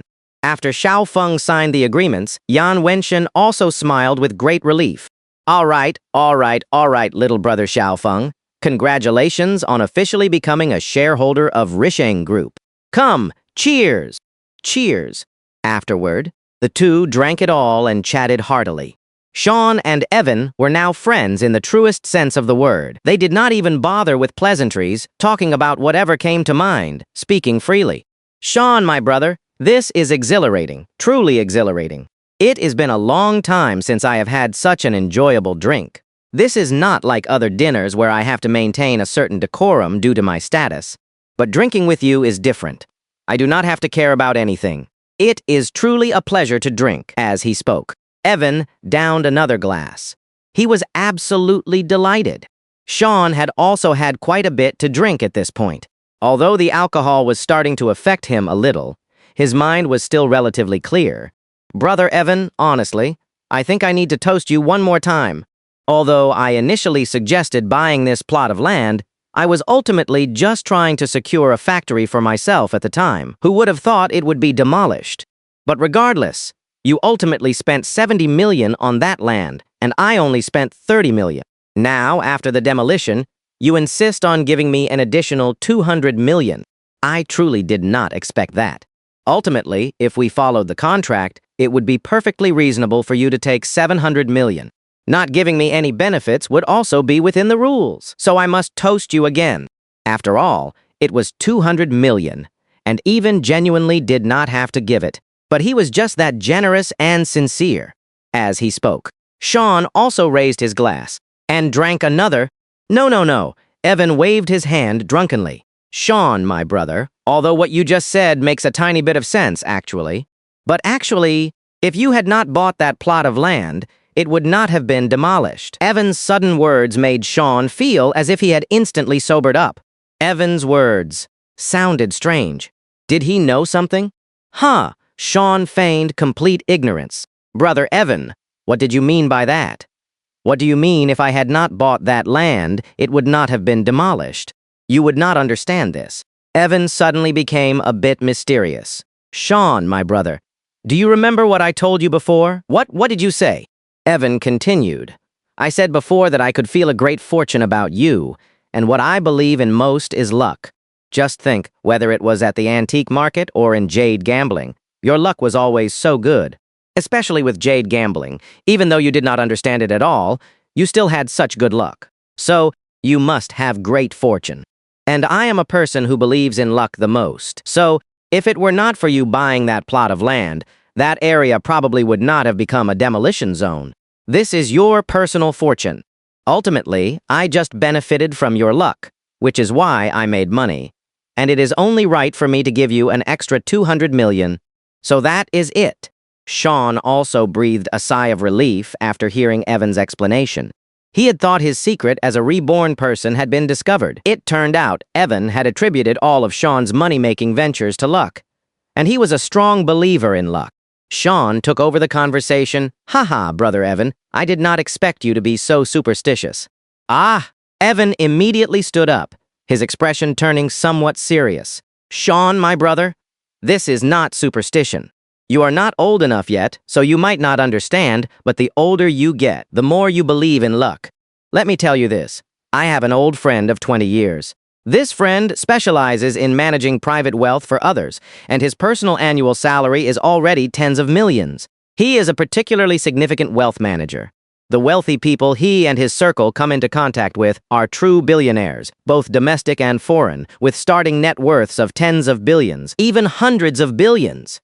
When I was having dinner with him before, I asked him a question. I asked him, "You have met so many wealthy people. Have you discovered the secret to their wealth, or what kind of person can earn so much fortune?"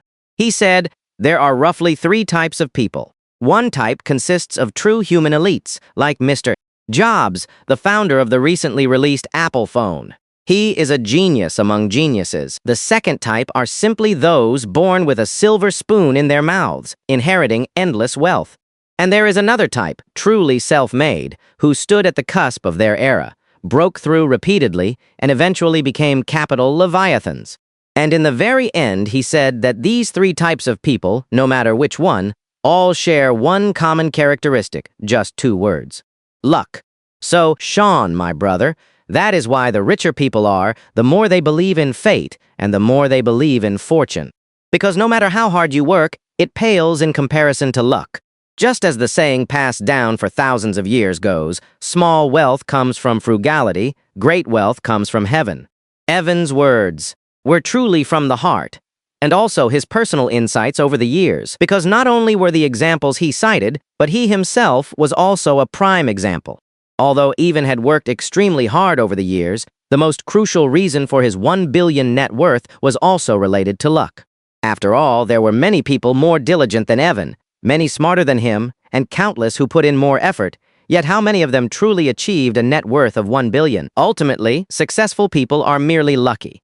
After listening to Evan's words, Sean also gained some insights. It certainly made a lot of sense. Sean could not help but recall his previous life and re-evaluated it. It really seemed to hold true, because in his previous life, Sean had fallen into so many traps and precisely encountered so many pitfalls of his era. And all of these absurd decisions were undoubtedly the result of his own careful deliberation. He cautiously stepped into many traps, cleverly fell for many tricks, scrimped and saved only to accrue much debt, and meticulously planned only to lose a lot of money. Falling into traps goes without saying those were the pitfalls of the era, and he just happened to encounter them. How many people bought houses only for prices to plummet? Were all these people foolish? Not at all. How many people bought houses only for prices to soar? Did all these people have great foresight? Not necessarily. Therefore, luck is truly what determines the upper limit. That makes sense. Sean also nodded silently. Brother Evan, your words just now have truly enlightened me. As you said, effort and ability are truly insignificant in the face of luck. Naturally, Evan continued, there are many people who work harder and are more capable than me, but how many of them can achieve my current accomplishments, right? Furthermore, in history, Liu Bang eventually became emperor, and from his small hometown of Pei County, so many princes, generals, and prime ministers emerged, countless renowned strategists and commanders. They were everywhere. Can you say that everyone in Pei County was a genius? Of course not. Was not it opportunity and timing that made them successful? Without this opportunity, these people, in all likelihood, would have lived ordinary lives tilling fields, which is a fact. Of course, some people do have talent, there is no denying that, But those who truly stand at the top of the pyramid are definitely not the most talented, but rather the luckiest. So, I, Evan, am already over 50 this year, and my life's realization is that as long as a person's intelligence is not below normal, then everyone is actually like a golden carp in a pond. They can transform into a dragon upon encountering wind and rain. Evan had indeed drunk a lot today and spoken a lot, but these were all profound truths he had realized himself. Someone who can achieve a net worth of billions naturally has some profound life insights. And his life's insight, the secret to success, was destiny. It was precisely for this reason that Evan stated that the land was eligible for demolition only because Sean had bought it, and he himself had also benefited from Sean's luck. Therefore, the 200 million Evan gave was truly out of his own free will, as he had effortlessly gained 430 million himself. We have had a great conversation today. Let us open another bottle. Romani Conti, valued at 100,000 per bottle, was already on its third bottle today. Just these 3 bottles of wine alone made this meal worth 300,000. But Evan was happy, so he drank. After all, it was only 8 p.m. Ding-a-ling. Just then, Sean's phone rang again. It was Mr. Lay from the porridge team calling. "Brother Evan, please continue drinking.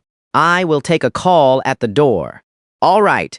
Sean walked out of the private room and into the corridor. As soon as he answered the phone, he could clearly hear Mr. Lay on the other end, sounding very excited. "Hello, Mr. Sean, we have broken through. Our second phase has been successfully breached, and we can now proceed to the third phase." Without a doubt, Mr. Lell's team had completed the second phase, at least a month faster than expected. Indeed, Sean had now begun to alter the original progress time and again, accelerating the pace in various fields. Well done. Regarding the new investment, do not worry. I will personally visit you tomorrow. That is great, Mr. Sean. We will wait for you tomorrow. Just as Sean hung up the phone, a waitress walked towards him in the corridor, pushing a hotel-specific wine cart. If all went as expected, she was bringing wine to Sean's room, as Evan had just ordered another bottle of Romani Conti. But that was not the point. The point was, when Sean clearly saw the waitress, his expression instantly changed drastically. This time he was truly completely sober. Even though the waitress was wearing makeup, even though she was still very young.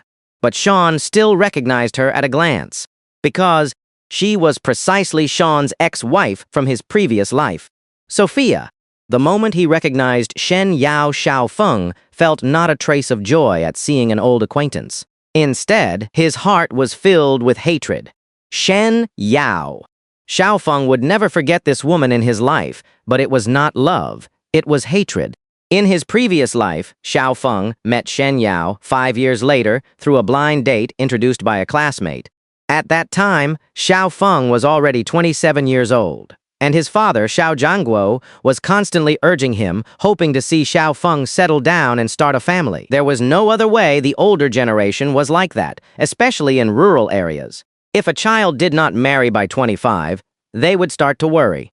At that time, Xiaofeng was also doing it to humor his family, and besides for Xiaofeng, it did not matter who he married.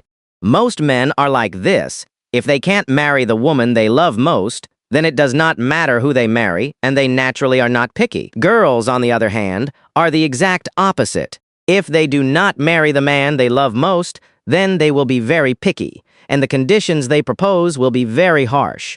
As a result, when they got married, Shen Yao asked for a dowry of 388,888.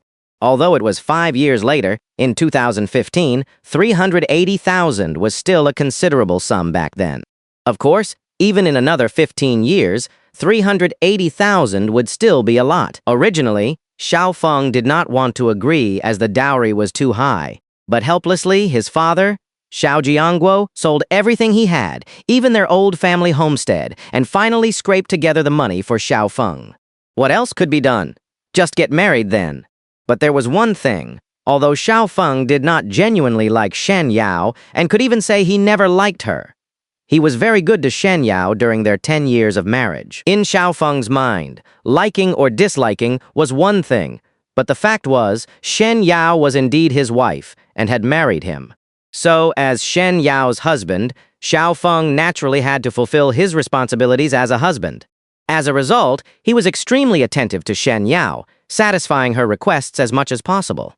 But even so, who would have thought that in Xiao Feng's previous life, at the very end of his life, Shen Yao could be so heartless? After 10 years of marriage, they did not even have a child. Yet, Xiao Feng still worked hard to earn money every day, taking overtime whenever possible, doing as much as he could. The house he bought was also registered in Shen Yao's name. After several years of effort, Xiao Feng had saved 300,000, but he never expected. Shen Yao had secretly used this money to pay the down payment for her brother's house, behind Xiao Feng's back. Xiao Feng would forever remember that chat record with Shen Yao at the end of his life. Xiao Feng, what should I do then? If I do not get treated, I will really die. Shen Yao, what does that have to do with me? Even after Rebirth, that phrase, what does that have to do with me, pierced Xiao Feng's heart again and again. After all, in Xiao Feng's memory, that sentence was, at most, just over a month ago. Sure enough, what a coincidence. Even Xiao Feng did not expect that after his rebirth, he would not even need to actively search for Shen Yao. He would actually run into her early and at this 5-star hotel at that. But in his memory, Shen Yao had never mentioned to Xiao Feng that she had worked at this hotel. But then again, Shen Yao was not only unstable as a person, but also unstable in her work. She would change jobs whenever she wanted. Moreover, in his previous life, they only met 5 years later. At that time, Shen Yao worked at a high-end luxury store, which meant reselling used designer handbags. But that was not important. What was important was this very moment. At this moment, Shen Yao was pushing that bottle of Romanée Conti on a hotel cart, preparing to deliver the wine to private room 211, which was the private room of Xiao Feng and Yan Wenshan. At the entrance of the private room, there was a dedicated service butler, so Shen Yao did not need to go inside at all. In high-end star hotels like this, every table of guests has a dedicated butler providing full service from the moment they enter until they leave. Although Shen Yao was a waitress, she was only there to deliver wine, and she only delivered it to the door where the service butler would take the wine into the private room. If Xiao Feng had not come out to make a phone call, they would not have even seen each other. The current Shen Yao was also only 22 years old, dressed in a hotel uniform with rigid makeup. Her nose was unnaturally high, as if recently altered. Her double eyelids in particular looked recently done and had not completely subsided to a natural state. And in those eyes, there was a hint of condescending pickiness. Although she indeed looked quite pretty at first glance, Xiao Feng knew very well that beneath that beautiful face lay a mean and snobbish heart. After Shen Yao pushed the cart to the door, the service butler also planned to take the wine inside according to procedure. Before taking it in, the service butler also noticed Xiao Feng, who had just hung up the phone at the door. "Hello, sir. I am bringing in the red wine ordered for your room." "Okay." Xiao Feng nodded symbolically. Shen Yao was standing right next to them during Xiao Feng's conversation with the service butler. Shen Yao immediately looked at Xiao Feng and noticed that he was around the same age as her, yet he could dine in such a place, especially drinking such expensive red wine. This bottle alone cost 100,000, and this room had already ordered 3 bottles in total. Shen Yao's first reaction was that Xiao Feng was either a rich second-generation heir or a successful young man. In short, he was definitely a wealthy man, young and handsome. Was not this the tall, rich, and handsome man of her dreams? Of course, tall and handsome were not important. As long as he had money, that was enough. As Shen Yao looked at Xiao Feng, she noticed that Xiao Feng was also staring at her. And Shen Yao could sense that the way Xiao Feng looked at her was completely different from how customers usually looked at waitstaff. There was a distinct emotion in his gaze. Could it be? He likes me. Thinking of this, Shen Yao felt a surge of secret delight. If she could find such a wealthy boyfriend, would not she be able to buy all the high-end handbags and luxury goods she wanted? Especially cosmetic procedures, would not she be able to get them whenever she wanted? But then again, I am so pretty. Young men like him are even easier for me to entice. "Hello, sir. Is there anything I can help you with? Any need, I can satisfy it for you." Shen Yao, acting as a waitress, took the initiative to strike up a conversation. Hearing Shen Yao's words, Xiao Feng could not help but feel a wave of nausea. But on the surface, he remained calm and composed, even with a slight smile. "Oh, really? You can help with any need."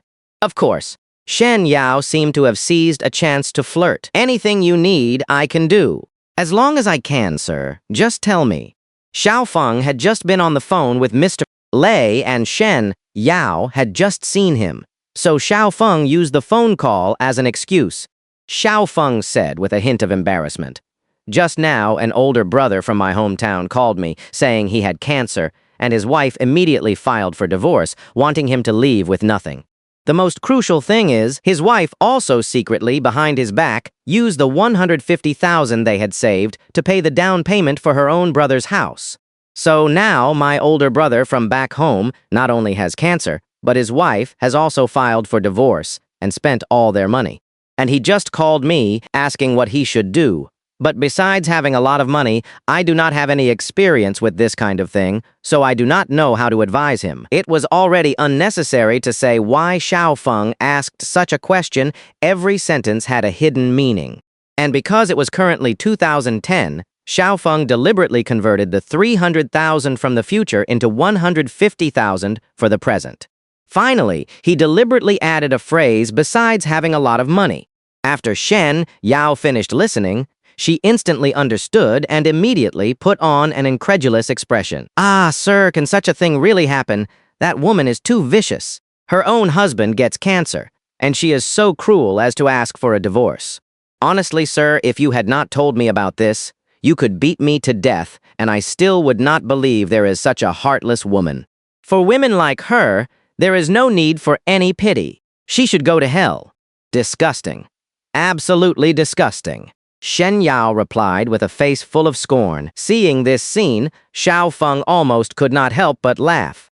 If he did not know Shen Yao, Xiao Feng might actually think Shen Yao had a very upright moral compass. The main thing was that Shen Yao at this moment not only seemed a bit angry, but also very agitated, as if she was speaking out against injustice. Xiao Feng quietly watched Shen Yao's performance, suppressing his inner feelings. His curiosity fully piqued. "This woman is indeed disgusting," Xiao Feng casually asked in return. "Speaking of which, you seemed so agitated just now. So, if you were this woman, what would you do in such a situation?" Xiao Feng asked a new question with a profound meaning. Faced with Xiao Feng's question, Shen Yao's first reaction was naturally to show off her kind and excellent side in front of him. After all, Shen Yao had learned from their previous conversation that Xiao Feng was indeed very rich, the kind who was young and accomplished. He was absolutely a top-tier man, and she simply had to hook him.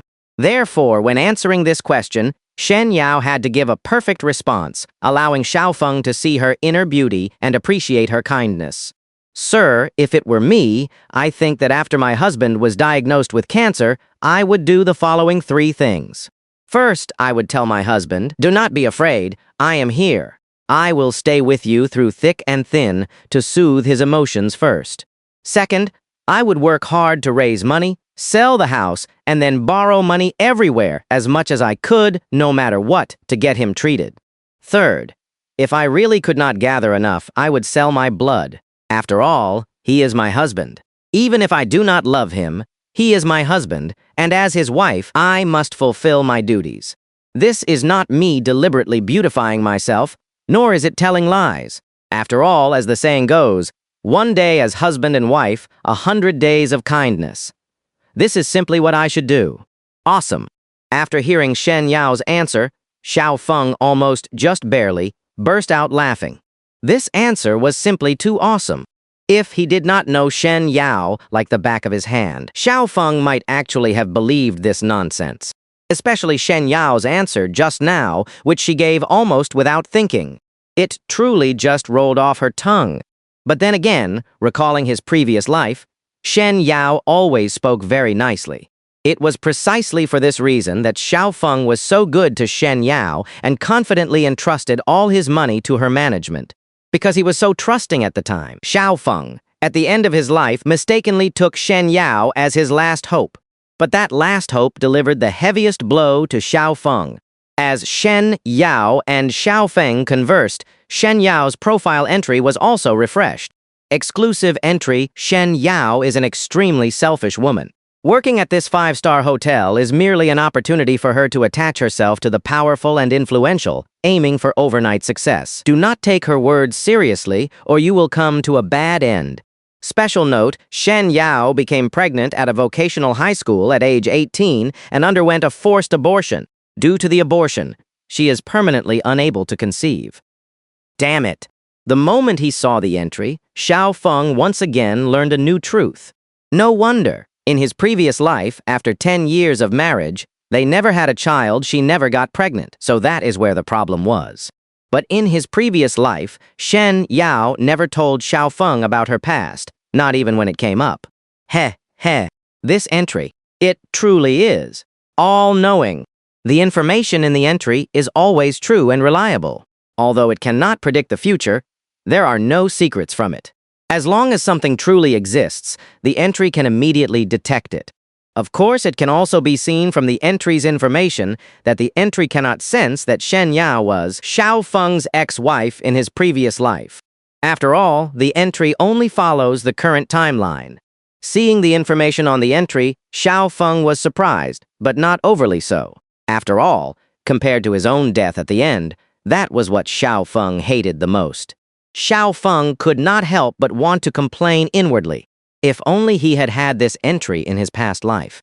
At the same time, Shen Yao was quite satisfied with her answer just now and was looking forward to Xiao Feng's affirmation.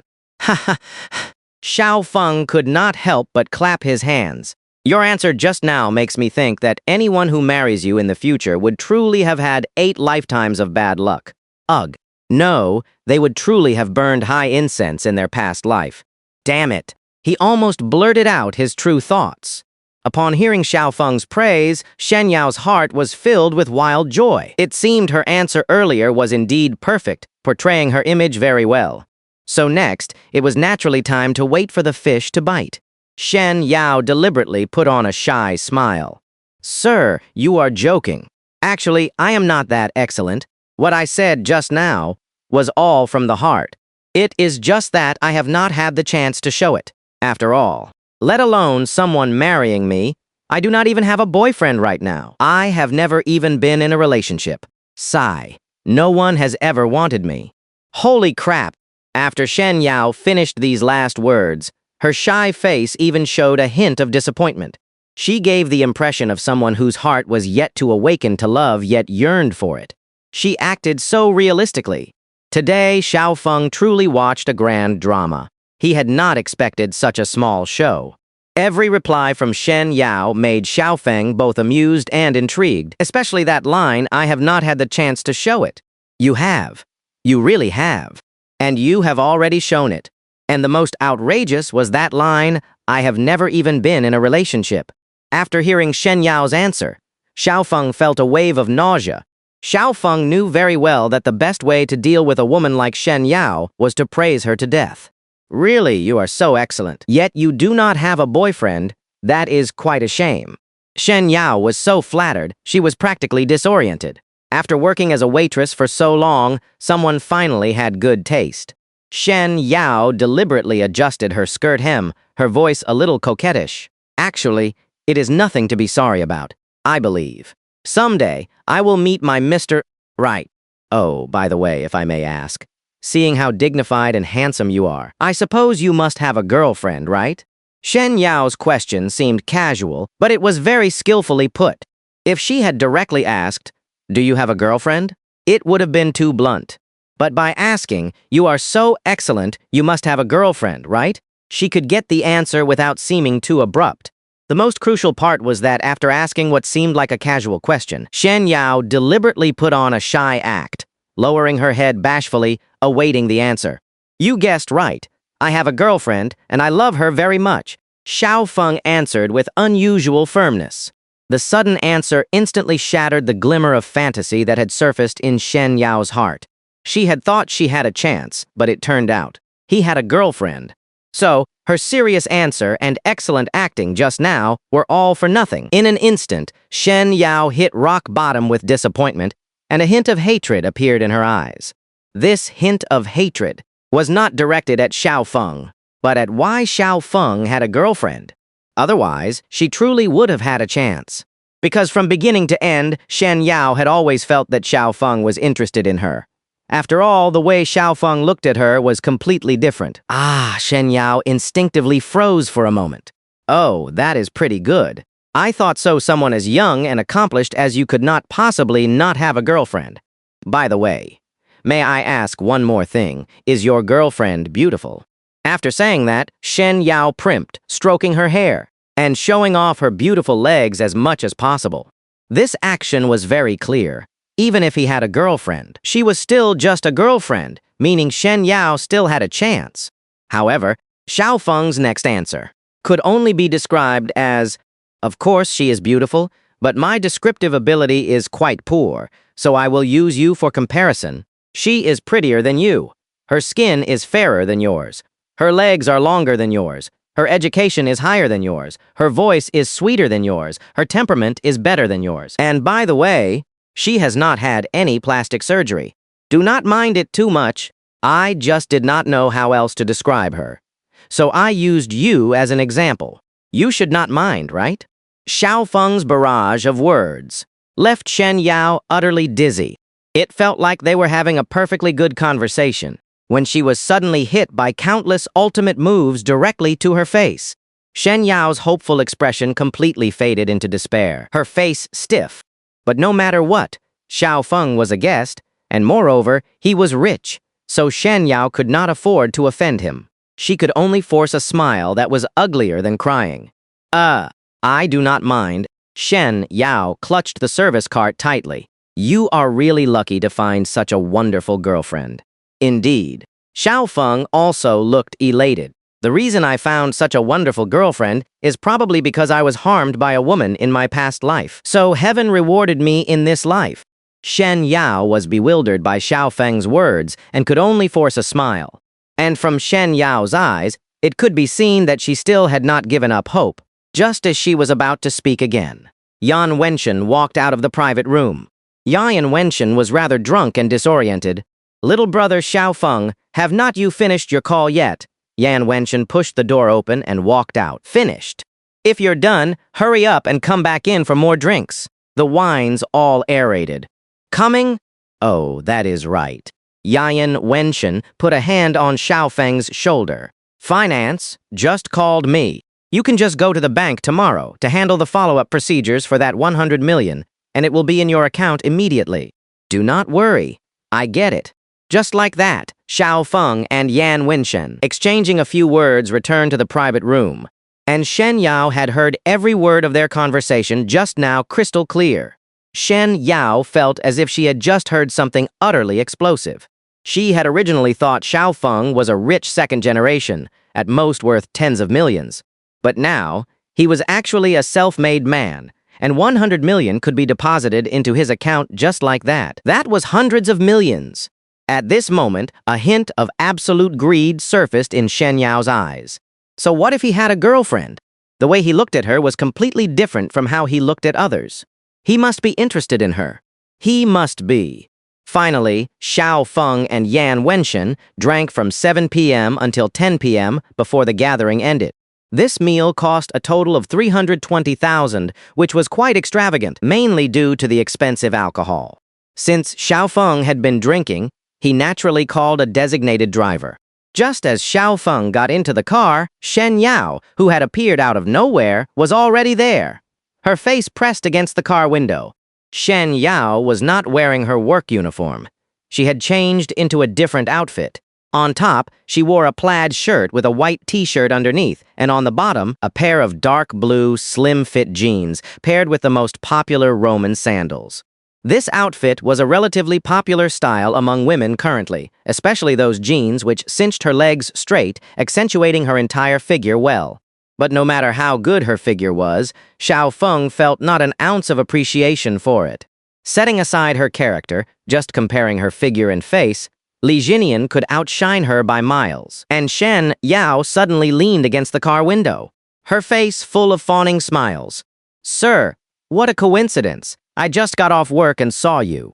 Shen Yao might have been secretly waiting for who knows how long, pretending it was a chance encounter. Is there something you need?" Xiao Feng appeared unusually calm. Shen Yao, with a hint of a charming smile, said, "Sir, we had such a pleasant chat today, but I still do not know your name." Xiao Feng looked at Shen Yao in front of him. He knew very well in his heart that perhaps this was karma even after his rebirth. He and Shen Yao would eventually have a reckoning, and this reckoning would certainly not be a simple conclusion.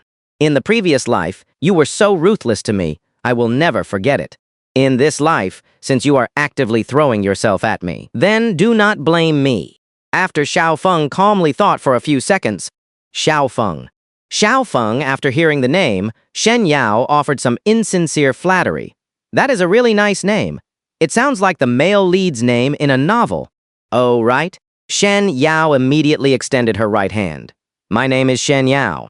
As Shen Yao introduced herself, she extended her hand, wanting to shake hands. This scene was exactly like newly acquainted friends shaking hands. But Xiao Feng looked at Shen Yao's extended hand, feeling a strong physical repulsion inside, and pretended not to see it.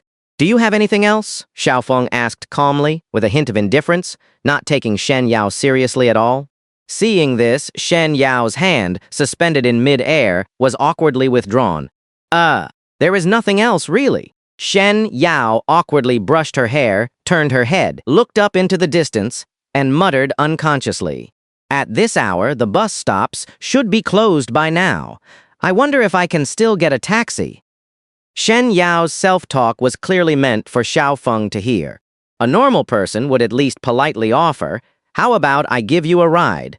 And as soon as Xiao Feng opened his mouth, Shen Yao would definitely get in the car immediately. Now was the time to seize the opportunity. After Shen Yao finished muttering, she turned her head once again to look at Xiao Feng. "Where is he? Where is the car?" As far as the eye could see, Xiao Feng, in his Porsche Panamera, had already driven 50 meters away, leaving Shen Yao disoriented in the wind. Of course, Xiao Feng also knew very well that a woman like Shen Yao would not give up. Even if Xiao Feng left today, they were both in Jiangzhen City after all, so it was impossible they would not meet again. What is more, Yan Wenshan had said before leaving that once the demolition funds arrived, he would have to invite Xiao Feng back here for another big drink.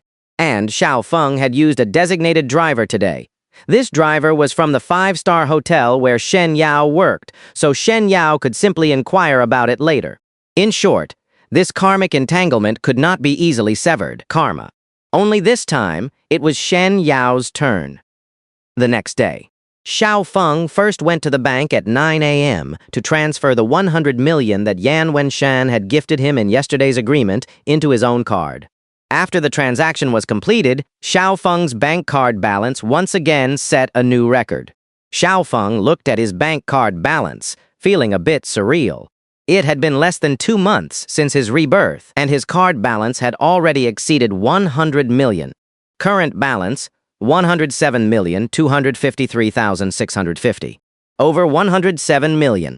Xiao Feng had also, in a sense, achieved his first small life goal. With 100 million in cash in hand, Xiao Feng would not have to worry about money for his upcoming investments, whether it was for Mijo or Flash Delivery Home. Moreover, another 500 million would be arriving in a month. This 100 million would now be used for aggressive investments, laying the foundation for future assets. Mijo Company. Agreed yesterday. After Xiao Feng arrived, everyone in the team immediately offered various welcomes and applause. The current Mizo team's total number had expanded by about 30 people in just 1 month, almost all of whom were technical talents. Everyone regarded Xiao Feng as their benefactor, because without Xiao Feng's investment, there would be no current achievements, and the team would have long since disbanded. CEO Xiao, come take a look. CEO Lei, also full of passion, began to introduce the achievements made so far to Xiao Feng. Currently, our second phase of achievements has achieved a breakthrough victory, and the results are even better than expected. Firstly, the system is more optimized than before. Secondly, our potential users have also surpassed 1 million. Although these 1 million people are still just potential users for now, they have all expressed strong support for our domestic mobile phones. Once released, they will become our first batch of users. And through voting, they have also provided some suggestions, all of which we have already improved upon. In short, this second phase is no longer an issue. Now it is time for the third phase. CEO Xiao. As I told you before, this third phase is naturally the actual product research and development stage, and this stage is the most crucial. Next, we will need a large number of engineers, substantial capital investment, and an organized departmental management structure. So, CEO Xiao. CEO Lei hesitated at this point, wanting to speak but not knowing how. Xiao Feng was also direct. It is fine. CEO Lei, do not worry. I keep my word. Since I told you before that I would handle the next investment, I naturally won't break my promise. To be honest, I do not really understand these research and development projects and scientific achievements you just mentioned, but I understand investment and I particularly trust you. So, regarding the total investment needed for the third phase, just boldly state, it just give me a number. Xiao Feng did not waste a single word. It was simply about investment, and he was indeed very optimistic about Mizhou. No matter how much money, Xiao Feng would definitely invest. After hearing the desired answer, CEO Lei was completely relieved and emboldened. Okay, CEO Xiao, then I will be direct. For this third phase, it is pretty much as I anticipated. The initial capital is 10 million. But if possible, 15 million in initial capital would be even better. However, even 15 million does not necessarily guarantee 100% successful completion, so there might be a need for further capital injection later on. But rest assured, CEO Xiao, I will do my best to lead my team to complete this third phase of research with the least amount of money. So, CEO Xiao, the estimated investment for this third phase is currently 10 million to 15 million. And as for the shares, it is, as I previously agreed with you, another 15% for you. What do you think? As SEO Lei finished speaking, he looked at Xiao Feng with hopeful eyes, expecting Xiao Feng to agree smoothly. This was no longer a small investment after all, but a multi-million-dollar investment. CEO Lei quoted 10 million to 15 million because he was afraid it might not be enough and wanted to ask for as much as possible. But one thing was certain. Whatever was spent, because even the remaining money could be used for the fourth phase. It could only be said, the more the better. After CEO Lei finished speaking, Xiao Feng remained composed, nodding symbolically. Then, he raised his hand, making a gesture as if about to take a photo. 20 million. I will invest 20 million for you in this third phase. Xiao Feng was always like this. It did not seem like an investment at all, but rather like throwing money at people. Mipster. Lei estimated 10 to 15 million, originally fearing Xiao Feng would find it too much and refuse, but Xiao Feng, on the contrary, directly raised it to 20 million. Moreover, even if Xiao Feng directly gave 20 million, the original shares would not change. It would still be an additional 15%. He would not gain any extra shares just because Xiao Feng gave more money. Mainly, Mr. Li still had 25% of the shares reserved for the fourth phase. Of course, the remaining 25% of the shares would eventually belong to Xiao Feng. The reason Xiao Feng wanted to give more money was undoubtedly to enable the team to accelerate their existing progress without a shortage of funds. Anyway, the investment for the fourth phase would also come from Xiao Feng, even if he gave more this time. The remaining money could still be used for the fourth phase. Xiao Feng's generosity would certainly make the team feel more secure with him as their benefactor. 20 million, mister? Lei's Adam's apple bobbed. Mipster, Xiao, are you serious? This is not a small sum. Do not you want to reconsider? They only asked for a maximum of 15 million, and Xiao Feng directly gave 20 million. Anyone would have such doubts. Xiao Feng, however, replied with a relaxed yet calm demeanor. What is there to consider? Besides, it is just 20 million. We already agreed before that I would invest in all your future ventures. Oh, and by the way, it is still the same phrase. If you do not have enough funds, just tell me anytime. Money is abundant. All you need to do is wholeheartedly focus on making our product well. Do not worry about the money. Xiao Feng's current identity was both the financial backer and half an owner. After all, with the new contract signed and immediately effective, Xiao Feng now owned 26% of the Mizzou team's shares. It was 11% before, and today another 15% was added. As long as Xiao Feng held onto these shares in the future, just these shares alone could be worth 200 billion. What is more, once it reached the fourth phase and phones officially began mass production, Xiao Feng would acquire another 25% of the shares. Ultimately, he could obtain 51% of the shares. If he could own 51% of the shares, then he would be the owner, and the biggest owner at that. And so Xiao Feng once again invested 20 million into the Mizzou team, bringing his total investment to 21 million, currently holding a 26% stake. Afterward, Xiao Feng also returned to his Polaris company. Polaris company now also had a pile of matters awaiting processing. First was Big Hugh's team. They no longer needed to acquire houses, so Big Hugh's team was temporarily idle. Xiao Feng also arranged for Big Hugh's team to first handle the follow-up work after the demolition. For example, among the 171 houses acquired, most of the home appliances were intact. Anything valuable that could be sold for money was sold. 171 sets would keep Big Hugh and his team busy for a while. Separately, on the Bitcoin front, things were flourishing in two directions. Second Hugh's team was responsible for acquiring domestic Bitcoin, and along with using mining machines daily, they could still reach over 2,500 coins per day in total. The most important was undoubtedly the overseas team, which, under the leadership of Guo Xiaohang, was full of drive every day and never disappointed Xiao Feng. They acquired at least 5,000 coins daily, and on good days, they could acquire 10,000 coins in a single day. Crucially, Guo Xiaohang absolutely refused to rest. Even if he was truly made to rest, he would not stay idle at home on weekends, acquiring as many as he could. Just the commissions alone were making him a fortune. Guo Xiaohang joined on August 16th, and today was September 1st. In half a month, Guo Xiaohang led the overseas team to break records repeatedly. Earlier, Xiao Feng had said that if Guo Xiaohang led the overseas team to acquire a total of 100,000 bitcoins, he would provide an additional reward to the overseas team. Moreover, as of today, September 1st, Xiao Feng's total bitcoin count had reached 270,000 coins. Bitcoin balance, 275,633 coins. Mr. Xiao, Guo Xiaohang suddenly stood up from in front of the computer. I have successfully completed another order, 359 coins. Excellent work, Xiao Feng encouraged as usual. However, Guo Xiaohang's excitement at that moment was far from simply having acquired 359 coins. Guo Xiaohang then excitedly said, Mr. Zhao, including that last transaction, our overseas team has acquired a total of 100,000 coins so far. Among those, I alone have acquired over 50,000 coins. After Guo Xiaohang finished speaking, he did not continue merely looking at Xiao Feng with expectant eyes. Xiao Feng understood instantly.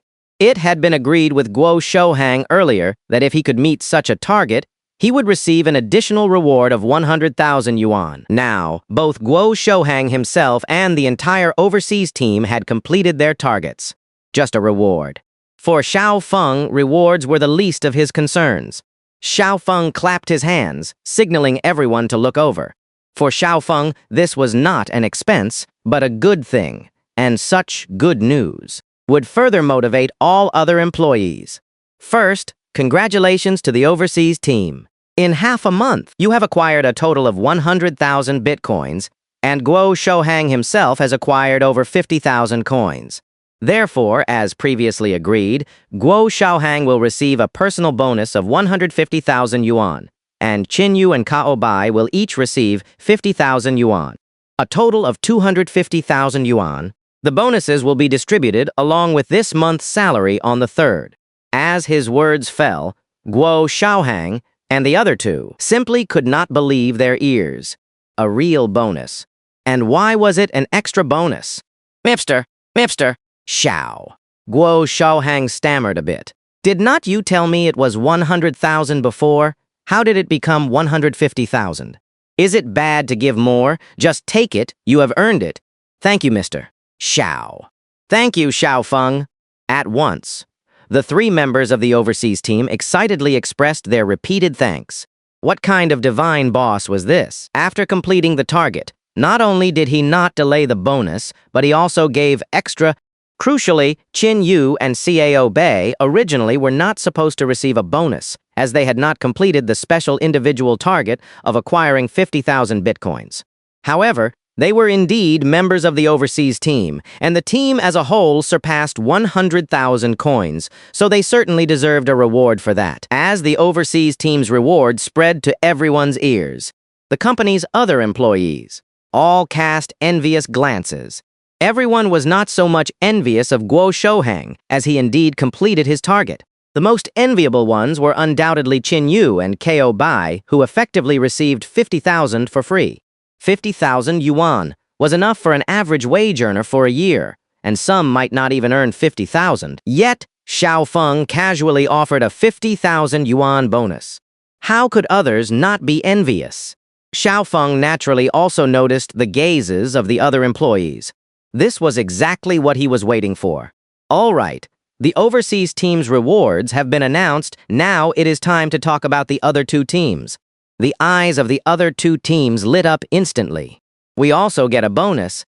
Second Who, your team has also performed quite well recently. Although the amount of Bitcoin is not as much as the overseas team, you are responsible for the domestic market and also have to mine daily, so it is equally hard work. Therefore, each person in your team will also receive a 50,000 yuan bonus this month. You can consider it a monthly bonus. What a monthly bonus! Also, Big Who, your team has been working very hard recently with acquiring houses, and you have also just encountered demolition. Each person in your team will also receive an additional 50,000 yuan bonus. Finally, Mo and Shui Qi, the two of you as well, each get a 50,000 yuan bonus. Xiao Feng was truly spreading his benevolence evenly, taking care of every single employee. Aside from Guo Shouhang, who exceptionally overachieved his task, the others originally did not require a bonus. But Xiao Feng generously gave 50,000 yuan to everyone. He even grandly declared it a monthly bonus. People had heard of year-end bonuses, but a monthly bonus was a first. Xiao Feng alone spent an additional 1.1 million yuan on this monthly bonus. The entire Polaris company, at that moment, was completely immersed in joy. The boss had distributed a great welfare benefit again. Thank you, Mr. Xiao. Thank you, Mr. Xiao. Mr. Xiao is generous. Where are they? Just as everyone was immersed in joy at the company's entrance, an obese middle-aged woman arrived, followed by a middle-aged man as thin as a bamboo pole, her husband. Auntie, who are you looking for? Han Shueki was the first to see the middle-aged couple. The middle-aged woman said grumpily, I'm looking for your boss named Xiao Feng. When Xiao Feng heard the slightly familiar voice, he also turned to look. It was none other than his previous landlady, Lu Hongmei, and her husband, Jiang Jiming. They had come for money. This familiar voice, this familiar posture, was simply identical to when she terminated the lease previously. It was clear that Lu Hongmei had come with anger. As for why she came with anger, there was naturally no need for further explanation. Hearing Xiao Feng and seeing her tone, Venerable Master walked over fiercely, stroking his bald head. What do you want with our CEO Xiao? Liu Hongmei glanced at the fierce-looking Venerable Master and could not help but feel a little scared. He looked like he was about to bite someone. I am not talking to you. I want to talk to your boss. Liu Hongmei looked towards the inside of the company. Let them in, Xiao Feng said. When Liu Hongmei saw Xiao Feng, she immediately put on a somewhat brazen act, including her tone. Xiao Feng, you young man, you're not playing by the rules. After we sold you this house, we agreed on 120,000 yuan, but you have not given us the money yet. Since you have not given us the money, then the sales contract we agreed upon before is void, and we are not selling that house. Anyway, you have not given us the money. So that is that. I am just here to tell you that tomorrow you will come with us to transfer the property back. Liu Hongmei was almost blunt, too lazy to even pretend. She immediately wanted to break the contract and also wanted to transfer the property back to her own name. Previously, Xiao Feng and Lu Hongmei had signed a separate agreement to first transfer the property to Xiao Feng's name, and Xiao Feng would pay the 120,000 yuan within 2 months. This was the contract drafted separately by both parties at the time. Now that Lu Hongmei knew the house was being demolished, she naturally wanted to go back on her word.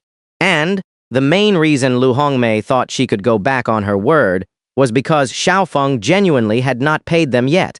Xiao Feng had deliberately delayed it before, but that did not mean he did not intend to pay. It was just that the separate agreement signed at the time stipulated payment within 2 months, and Lu Hongmei was now seizing this point, trying to wriggle out of this matter.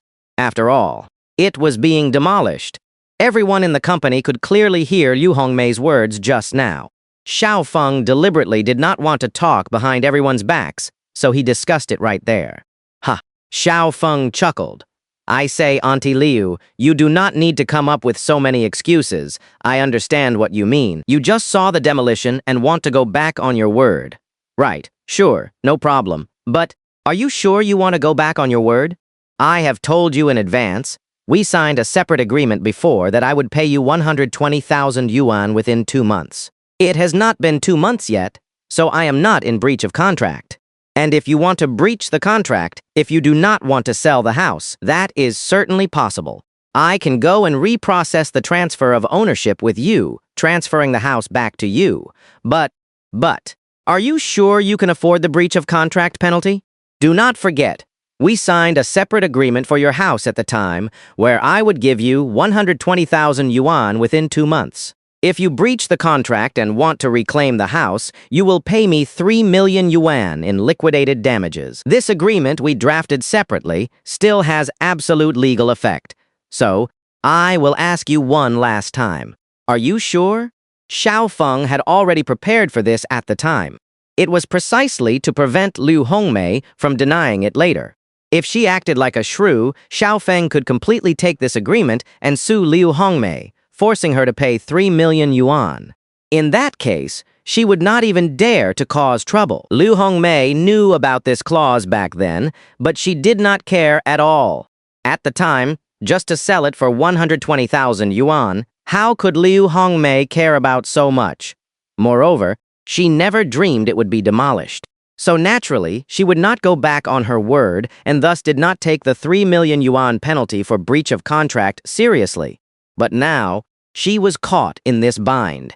For a moment, Lu Hongmei was in a dilemma. She really wanted to break the contract, but the separately drafted contract was clearly written. If she broke the contract, Xiao Feng could really counter-sue her. But the house was only sold for 120,000 yuan, and now it was being demolished. Her apartment at 30,000 yuan per square meter, totaling 39 square meters, could be compensated for 1.17 million yuan. She had scammed tenants her whole life, only to be scammed by a tenant in the end. How could someone like Lu Hongmei be content with that? Old man, say something. You have not even farted. What should we do now? Jiang Jiming's mood at this moment was also very complicated. He wanted to break the contract, but he hated Lu Hongmei even more. Because if Lu Hongmei had not been so harsh on him normally, he would not have colluded with outsiders to swindle Lu Hongmei's money, ultimately leading to the sale of the house. The couple was not of one mind. Only then did the current situation arise. But no matter what, Jiang Jiming was not a good person either, and he would definitely try to fight for it. Jiang Jiming symbolically took another step forward, young man. Although we signed a separate agreement before, you have not given us the money yet after all. If you ask me, let us just drop it. Besides, you now run such a big company and have so much money, you do not lack this one house of ours, do you? Jiang Jiming seemed to be both discussing and morally blackmailing. But whether it was his tone of voice or his aura, it was clearly weak and spiritless, not even as good as Liu Mei's. Ha! Xiao Feng still smiled. Sure did not. I just say breaking the contract is fine. I am not an unreasonable person. Give me 3 million yuan, and I will go transfer the property to you right away. Even if the entire house was demolished, it would only be compensated for 1.17 million yuan in total, yet Xiao Feng's agreement at the time stipulated a 3 million yuan penalty for breach of contract. This preparation was truly a killing blow. Actually, Xiao Feng now, let alone this 1.17 million yuan, even 11.7 million yuan, he would not lack this money. But he just wanted to properly deal with people like this. Lantern appraisal for damages. It had almost made Legenian cry anxiously at the time. What if it were someone else? What if it were other young couples? Or just ordinary laborers? It was already tragic enough for laborers to work like oxen and horses in big cities, and Jiangzhen City was known as the city of oxen and horses, yet they still had to be exploited by landlords. So if it were ordinary people in a situation like that, they would only be scammed in vain. Therefore, Xiao Feng would not be merciful. He did not lack this money, but now he was going to stick to the contract. It should be known that when they terminated the lease, Liu Hongmei had insisted on following the contract strictly, playing word games with the contract. Xiao Feng was merely giving her a taste of her own medicine. As Xiao Feng once again brought up the 3 million yuan penalty for breach of contract, Liu Hongmei also realized it would be very difficult to break the contract. She could only try a different approach, a purely shameless approach.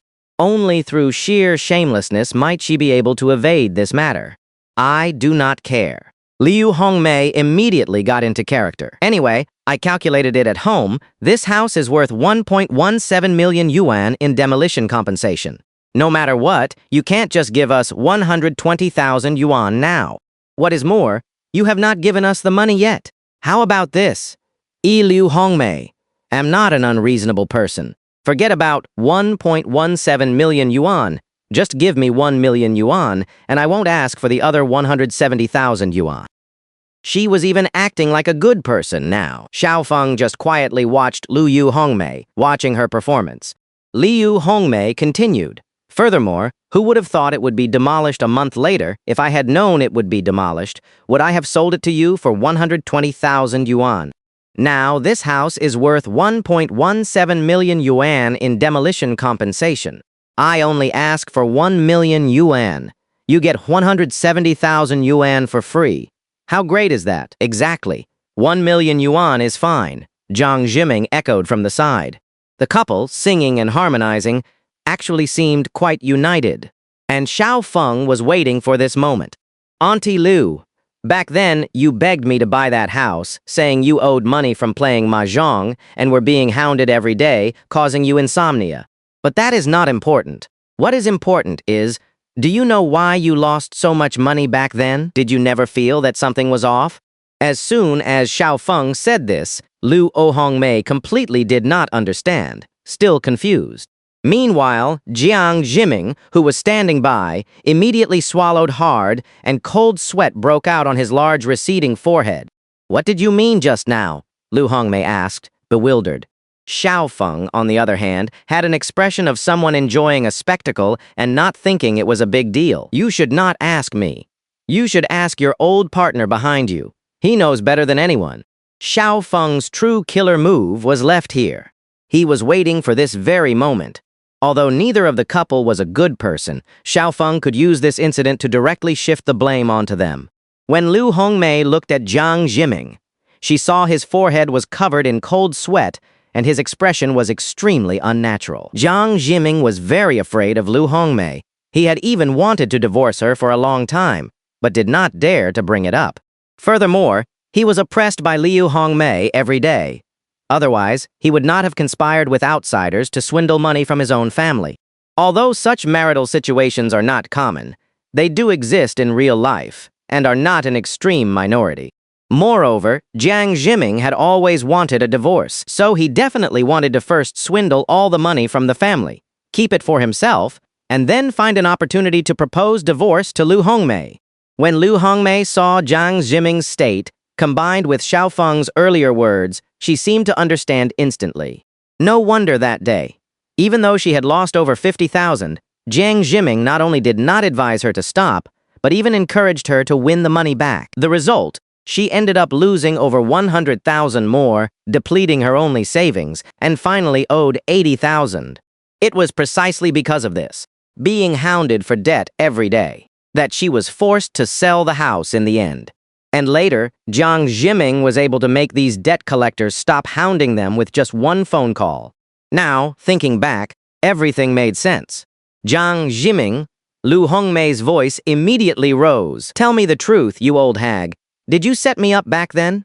I knew it. I felt something was off then, but I never imagined it was you who set the trap for me. I did not. I did not. Do not listen to his nonsense. Although Jiang Jiming repeatedly denied it with his mouth, both his expression and his panicked state had already betrayed him. This was not due to poor psychological resilience. The key was that such a matter simply could not be hidden anymore. Since Xiaofeng could directly expose this matter, Jiang Jiming naturally assumed someone had secretly told Xiaofeng. In that case, even if he tried to hide it, he could not. Slap. Lu Hongmei delivered a resounding slap. Tell the truth. Liu Hongmei was already plump, and Jiang Jiming was as thin as a bamboo pole. This slap made Jiang Jiming see stars. I really did not. I did not. Jiang Jiming seemed to have lost his normal speech ability, unable to utter a complete sentence. Slap. Another resounding slap. Tell the truth. After all these years as a couple, Lu Hongmei could clearly see the signs now. Just then, Lu Hongmei was about to deliver a third slap. Jiang Jiming was completely fed up and knew his state had been exposed. Since he could not hide it, he would not. Enough! Jiang Jiming shouted like a man for the first time. Liu Hongmei, you damn well try and slap me again. Slap. Jiang Jiming covered his burning face. Fine, Liu Hongmei. You are quite something. Since I can't hide it, I won't anymore. Yes, the hundreds of thousands you lost playing mahjong before. That was my setup, but you deserved it. I have been married to you for so many years, and you only give me 200 yuan for living expenses each month. The key is that every time I ask you for living expenses, I have to act like a grandson. And you do not do housework. Normally, you just play mahjong every day. I do the laundry and cook every day, and I have to have the meal ready for you to come home.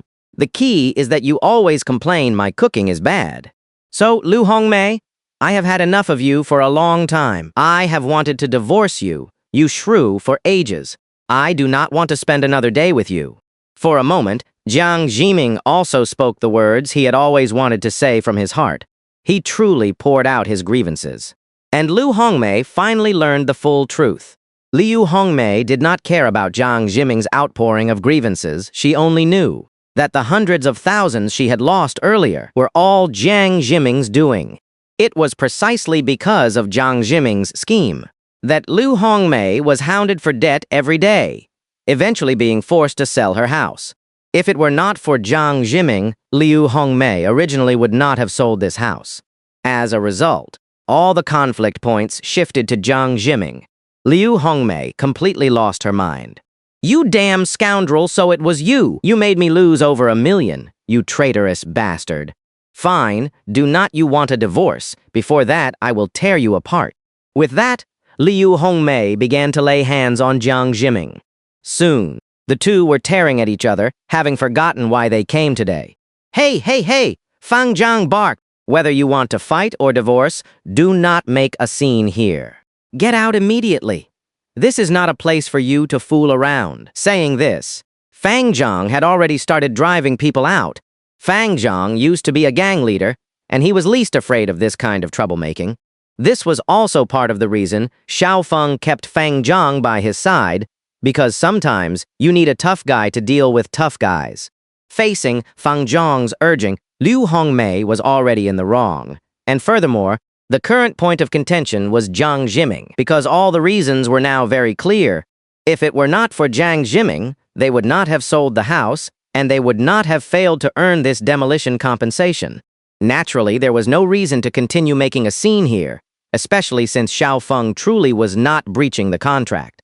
Yet, even so, Liu Hongmei wanted to make one last effort. Her attitude changed completely, making a 180-degree turn, forcing an awkward smile onto her face. Boss Xiao, I admit I was a bit difficult when you moved out, but could you be the bigger person? After all, you are a big boss now, and do not lack this bit of money. How about this? Is not the total demolition compensation 1.17 million? You can at least give us the odd bit, right? Under normal circumstances, most people would agree to such a submissive request, but Xiaofeng's attitude remained very firm. I said, "Not a single cent more. We will go by the contract." Those were your words to me back then. And that 3 million compensation agreement. That wordplay was also taught to me by you. In short, 120,000 is agree. If it were 170,000, I would have to give an extra 50,000. Would not it be better if I kept that 50,000 to give bonuses to everyone? Xiaofeng's attitude was so firm, not yielding an inch. And after Lu Hongmei heard this, she had no other choice but to vent all her anger on Jiang Zhiming. "You damned scoundrel, I am going to tear you apart today." Jiang Zhiming also dashed out the door with Lu Hongmei chasing behind him. And so Lu Hongmei and Jiang Zhiming truly fell into a big trap because of their original flashlight inspection for damages. If it were not for the flashlight inspection, if it were not for their malicious harassment, Xiaofeng would not have schemed to acquire their house, nor would he have written a 3 million compensation clause for breach of contract. It could be said they reaped what they sowed. And Xiaofeng, indeed, only paid 120,000 in the end, making a hefty profit of 1.05 million. Xiaofeng's actions just now and his firm attitude were all witnessed by the Polaris employees. Initially, everyone thought Xiaofeng was a magnate who did not care about money. But now they realized, boss Xiaofeng was truly principled, with clear rewards and punishments. He was not willing to give the landlord an extra 50,000. Even if it was just a small amount, yet he was willing to directly take out 1.1 million for everyone's benefits just now. Such a boss was truly rare. Immediately, Xiaofeng's image in the employees' minds improved significantly, and everyone was full of vigor, continuing to busy themselves with work. Especially Guo Xiaohang, he was the most motivated now. He had just received a 150,000 bonus, which would be issued with this month's salary on the 3rd. And just like that, as soon as he sat down to work, he received another order, this one for another 1,200 bitcoins. The others also lived up to expectations today, with bitcoins continually flowing in. By the time work ended, all the bitcoins accumulated throughout the day had been deposited into Xiaofeng's account. By the end of the day, including both receipts and mining, a total of 14,622 coins were received, nearly setting a new high.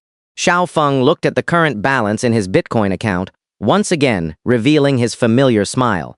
Current balance, 290,255 coins. He was one step closer to his goal of 500,000 coins. Just as work ended, ding-a-ling, Xiaofeng's phone rang.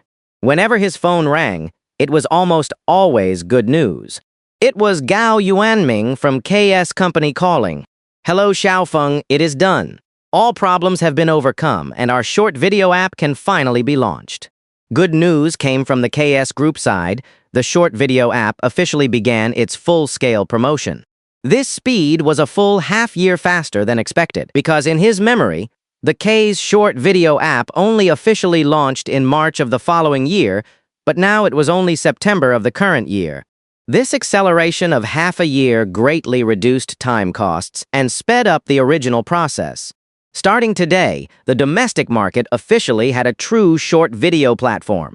The most important thing next was promotion, how to capture the market at the fastest speed and become an essential app on everyone's mobile phones. Xiaofeng also provided the KS company with a series of perfect solutions, combining successful cases from later generations. For example, adding a trending feature, a double tap to like function, and extra cash red packet rewards when a video goes viral. If a video becomes extremely popular, the creator would receive a certain amount of creative income, which would also greatly incentivize creators. Moreover, everyone could post short videos. Traffic would be evenly distributed, and as long as the video quality was good enough, everyone had the potential to become an online celebrity. This way, people would not only post more high-quality videos themselves, but also recommend it to others, encouraging those around them to download the app, like their content, and follow them. Xiaofeng's continuous stream of suggestions were all recommendations based on successful cases from later generations. After listening to the series of plans Xiaofeng provided, Gao Yuanming also found them very perfect and adopted almost all of them.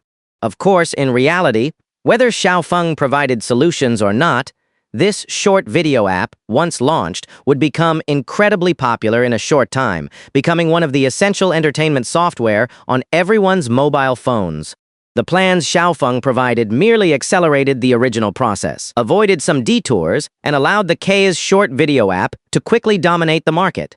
Once it became popular, KS Company's market value would also rapidly surge, skyrocketing from its current total market value of 30 million, eventually reaching 300 billion, and Xiaofeng's 30% original shares only needed to wait for the continuous rise.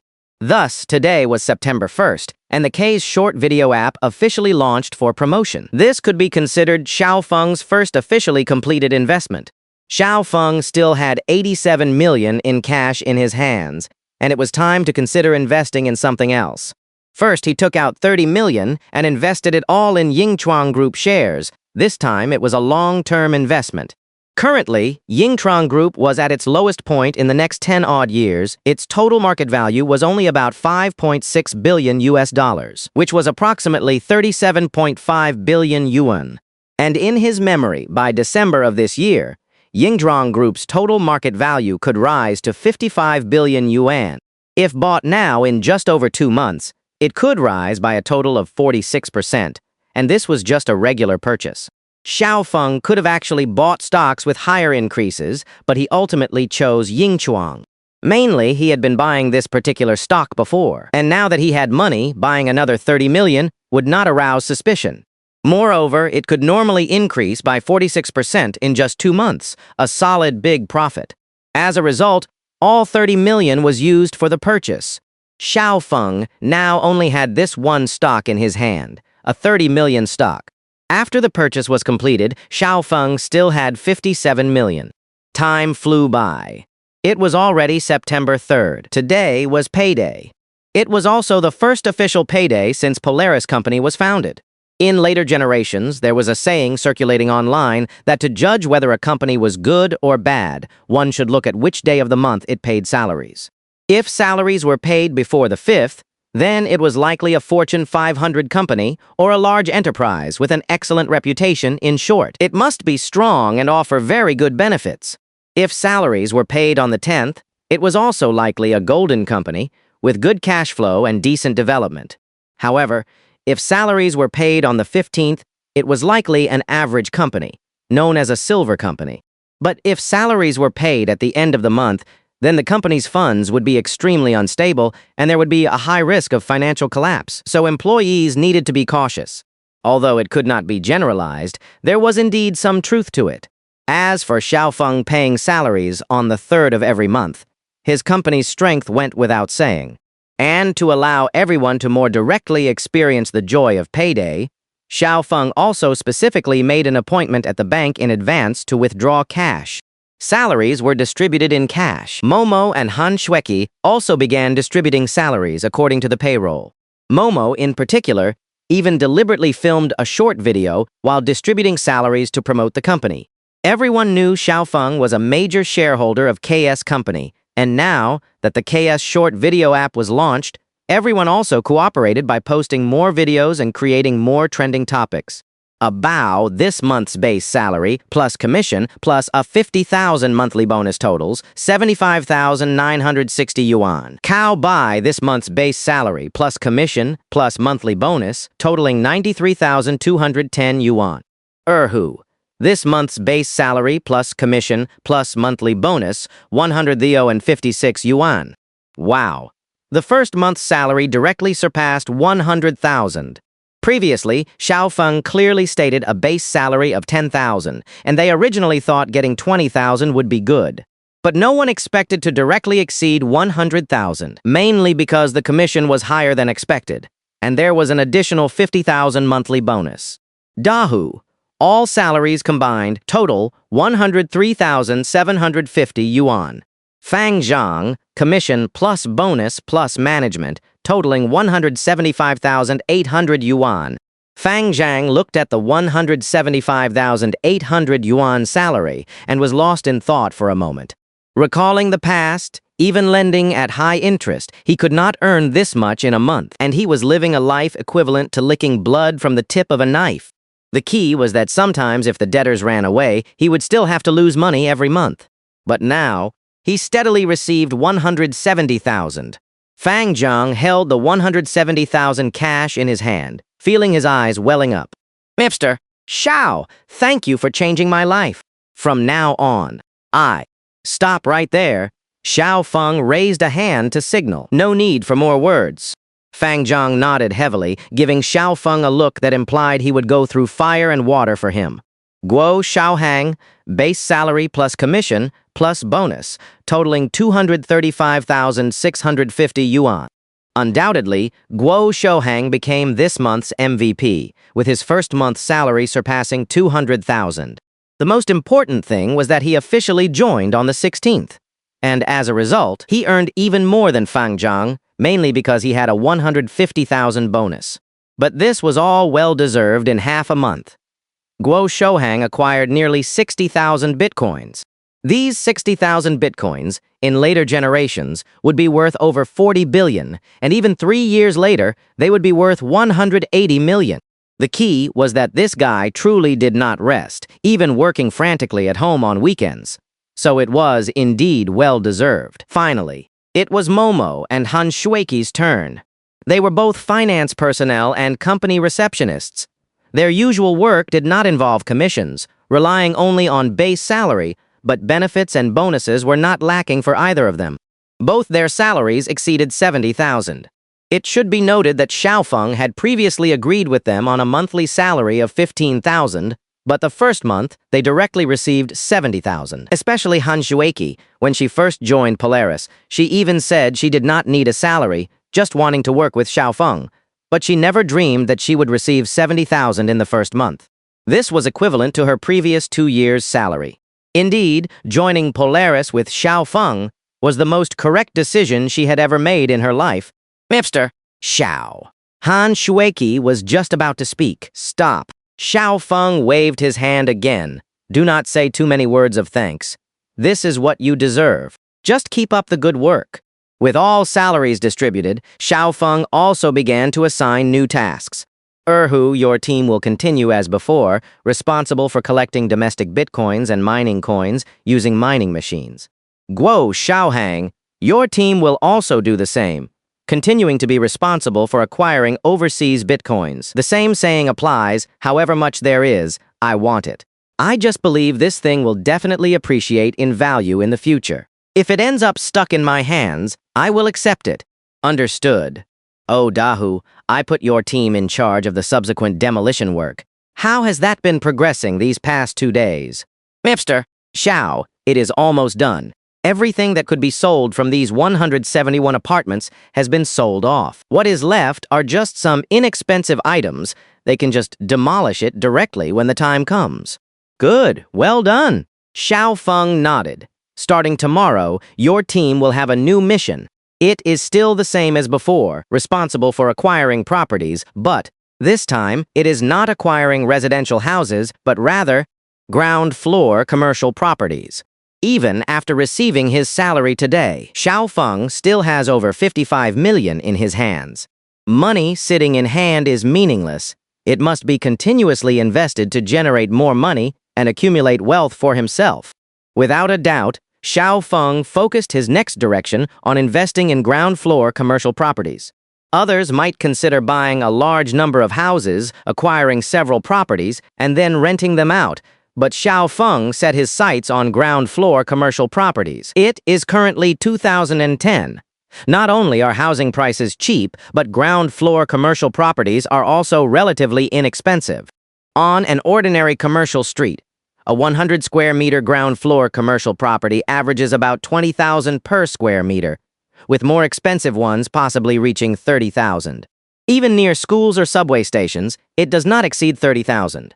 Unless it is in the most central, busiest commercial street, that kind of location. 50,000 per square meter is very common. But if it is 50,000 per square meter, the future price will at least quintuple, meaning no less than 250,000 per square meter.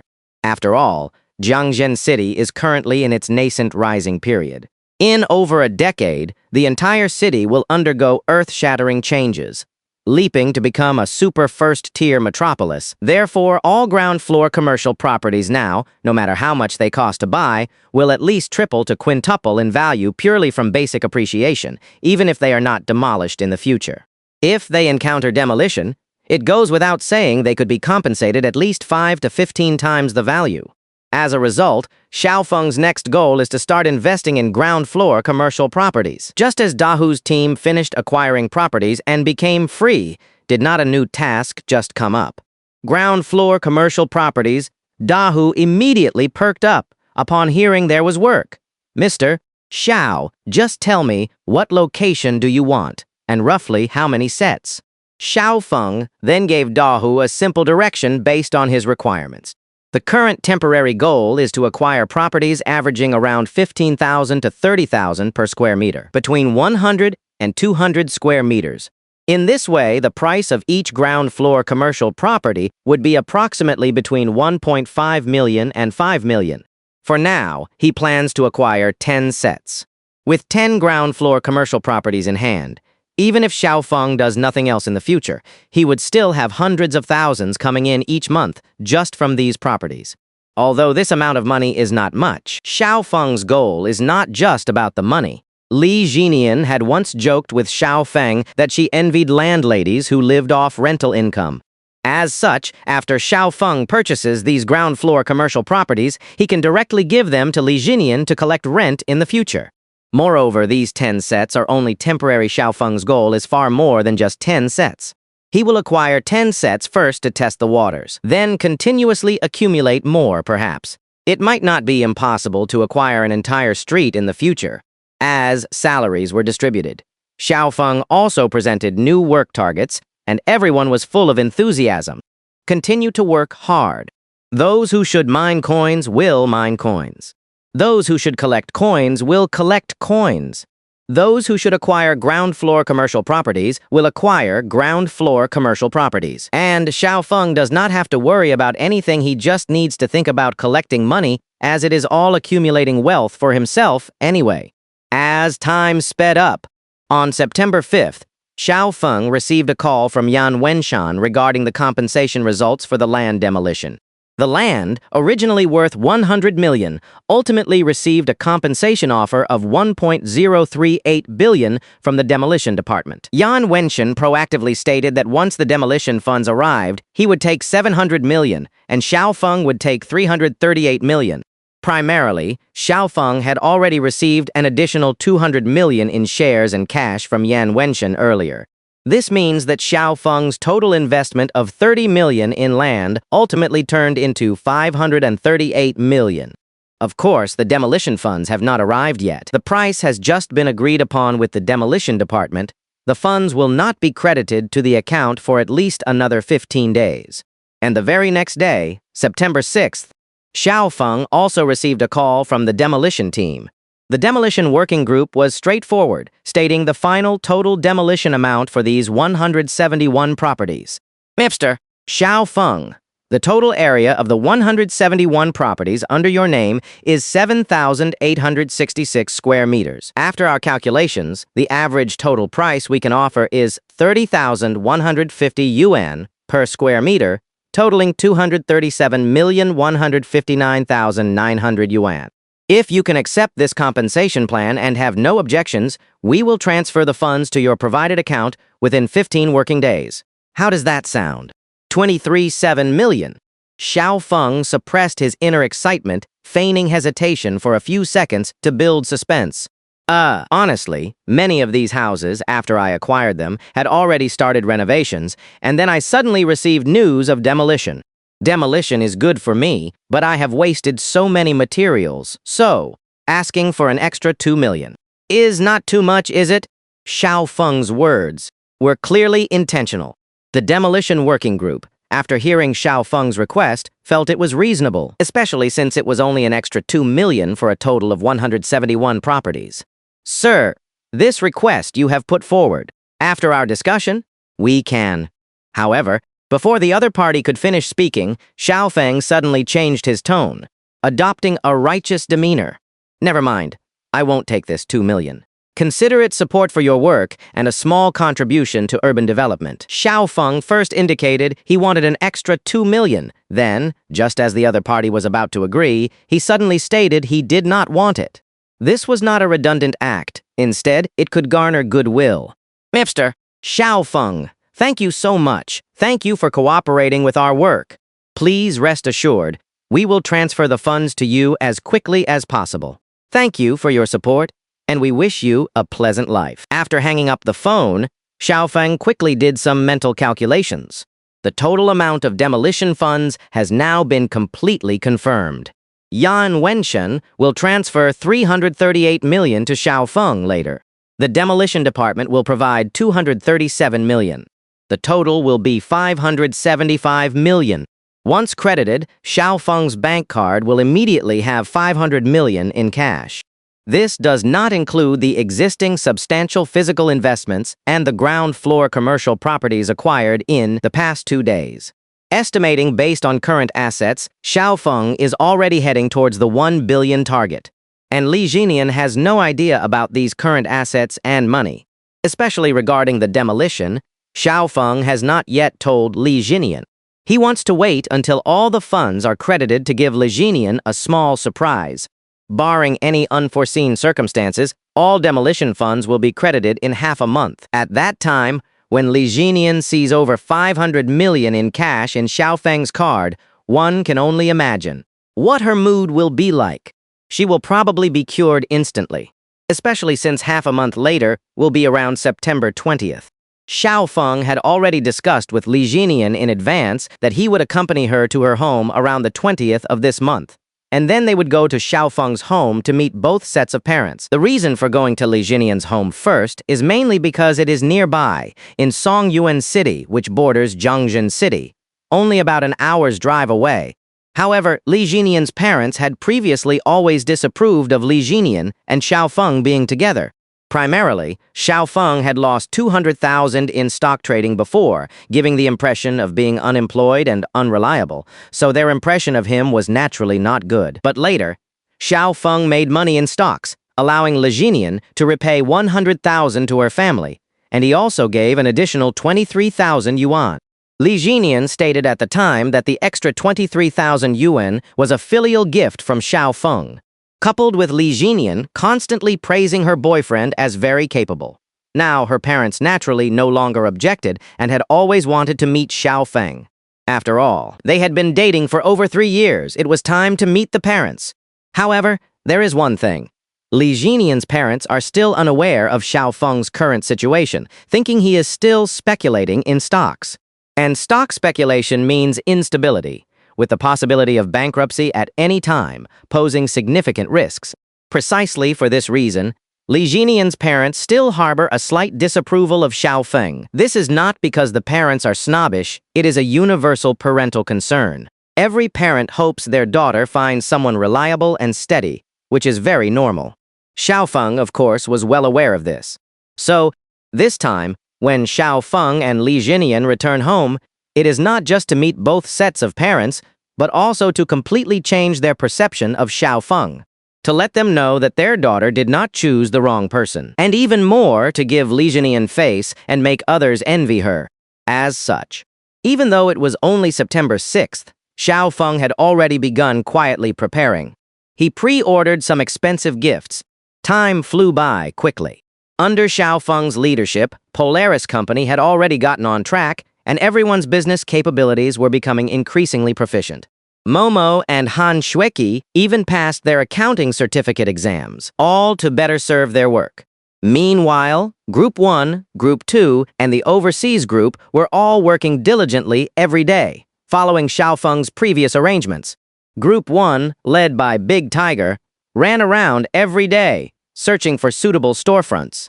Once they had made their selections and everything checked out, only then would Xiao Feng step in to finalize the agreements. Over the past half month, Xiao Feng had already acquired 8 storefronts. For each storefront, the cheapest cost only 1.2 million yuan, and the most expensive cost 4.2 million yuan. Different locations and different sizes naturally meant different prices. These 8 storefronts cost a total of 23.5 million yuan, averaging roughly 3 million yuan per storefront. Just today, he had his eye on 2 more storefronts, and negotiations were currently underway. In short, Xiaofeng's primary goal was to first acquire 10 storefronts. As for Bitcoin Group 2, led by Second Tiger, could still acquire over 2,000 coins daily. This quantity was still quite impressive, better than expected. Even with continuous large-scale Bitcoin acquisition, the current Bitcoin market was improving, and many other competitors were also mining. Therefore, acquiring them back was not difficult, as long as the price was right. In short, Group 2 could account for at least 2,000 coins daily. As for the overseas group, there was no need to say more. Having order surges was commonplace. Occasionally, there would be a large order of 1,000 coins, and sometimes even a massive order of 3,000 coins. On average, they accounted for no less than 5,000 coins daily. This meant that the domestic and overseas groups combined could bring Xiaofeng an inflow of 7,000 coins daily. As of September 17th, the Bitcoin in Xiaofeng's account had surpassed 400,000 coins. Current balance, 403,012 coins. On September 18th, all the gifts Xiaofeng had arranged for someone to buy in advance arrived. These items were for his return to his hometown and for Li Jinian's parents. One for his own father, one for Li Jinian's parents. It was not expensive, costing less than 1 million yuan in total. Not expensive. All of them were high-end among high-end items. He was just worried they would not recognize their true value then. Time flew by, and it was September 19th. Yan Wenshan and the demolition team successively called Xiaofeng, all regarding the relocation compensation. First, from the demolition department. Hello, Mr. Xiao. Your relocation compensation will be credited to your account before 12 p.m. tomorrow. Please be sure to check for it. If you have any questions, or if the funds have not arrived, please contact us promptly. Since the funds would arrive tomorrow, and it was a large sum of relocation compensation, it was natural to call and notify him a day in advance. Xiaofeng was naturally very happy. The funds would be available tomorrow. Subsequently, the next call was from Yan Wenshan again. As soon as he answered the phone, Yan Wenshan was still in high spirits, just like before. Little brother Xiaofeng, the demolition department just called me. Our relocation compensation will be credited to our account tomorrow. As soon as it arrives, I will immediately transfer that 338 million yuan to you. Please keep an eye out for the transfer. But it is fine anyway. After I transfer it to you tomorrow, I will call you separately. Okay, elder brother Yan. I'm not in a hurry. But I am in a hurry, Yan Wenshan chuckled. I was thinking of transferring the money to you quickly, and then tomorrow, I will book a table at Lingyun Grand Hotel, and we won't go home until we are both drunk. Yan Wenshan had already agreed with Xiaofeng last time that once the relocation compensation arrived, they definitely had to have another good drink together. After all, they had earned 1 billion yuan together. It was certainly worth celebrating properly. However, Xiaofeng said with a hint of embarrassment, elder brother Yan, I might have to disappoint you tomorrow, because tomorrow I am going to my girlfriend's hometown. I had already discussed this with her, and her family in her hometown already knows, so I won't be able to join you for a drink tomorrow. Yan Wenshan was surprised and a little gossipy, going to meet the girlfriend's parents. That is good news. It seems like you are going to discuss marriage. No problem. We can drink any day anyway. After you have visited your girlfriend's family, we can get together separately. All right, I will arrange it then, Xiaofeng said with a smile. I will arrange it, Yan Wenshan quickly emphasized.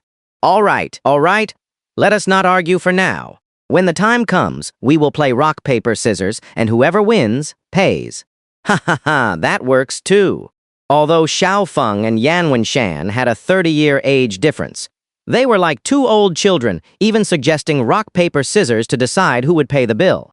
Since Xiaofeng would be temporarily leaving Zhangzhen City tomorrow, and then returning to his hometown, he definitely would not be here for the next 2 days. Before leaving work, Xiaofeng also went over all the necessary instructions with everyone.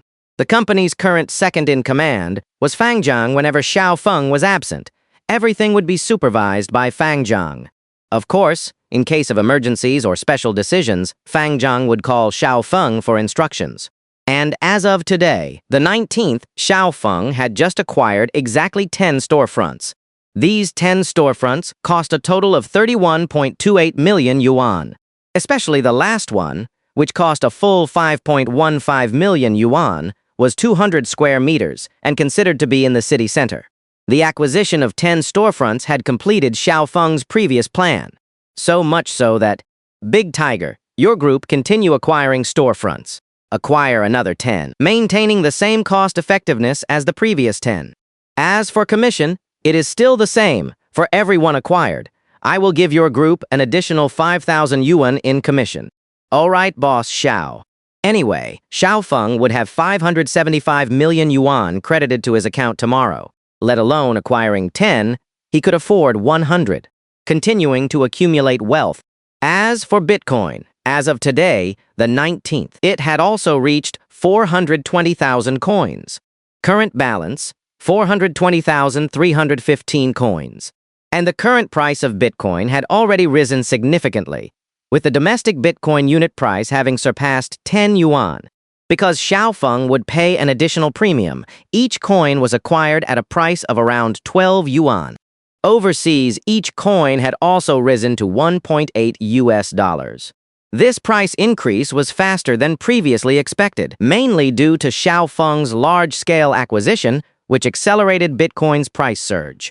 But regardless of the price, it was still the same old routine: acquire as many as possible. Moreover, no matter how many coins were acquired, Xiao Feng would provide the funds. The company's account would always maintain a cash balance of no less than 10 million yuan. Anyway, he had plenty of money.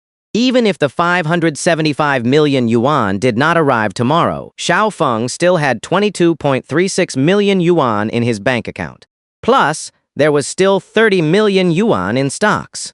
In short, he was not short on money. All right, everyone.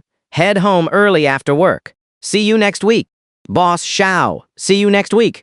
Boss Xiao, just one more question. You are so young and accomplished, and you're driving a luxury car to your future father-in-law's house. So, can you start eating first? Start with chopsticks. With Boss Xiao's capabilities, even if he flipped the table, his father-in-law would have to praise his great strength. If you ask me, Boss Xiao could even sit on his father-in-law's head and pick dishes. It was already after work, and everyone was laughing and chatting in high spirits. Xiao Feng also cooperatively joked back. Ha ha, all right, I will go home and ask my young lady if she agrees. Begonia Capital. Li Jinian was in a great mood today, because tomorrow she could finally bring her boyfriend home. Xiao Feng was Li Jinian's first love, and this was also the first time she was bringing him home, so she had already been excited for days.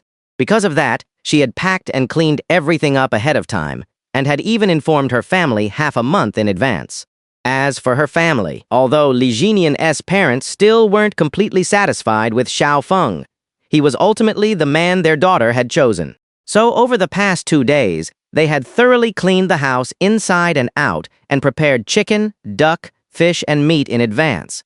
After all, it was their future son-in-law's first visit, so they also wanted to leave a good impression on Xiao Feng. They had even specially asked Li Jinian whether she wanted her younger brother, Li Fei, to stay at relatives' house for a few days. The main reason was that Li Jinian's younger brother, Li Fei, suffered from congenital retinal disease and had severely impaired vision, essentially being half-blind since birth. Because his eyesight had been so poor since childhood and he constantly needed care, her mother couldn't work, leaving only her father to earn money. Combined with the ongoing treatment expenses, the family had always lived in poverty. But in reality, the illness could have been completely cured, especially during childhood when treatment wasn't too difficult. Unfortunately, the family had been too poor at the time. They borrowed everything they possibly could, but still missed the best treatment window. By adulthood, successful treatment had become astronomically expensive.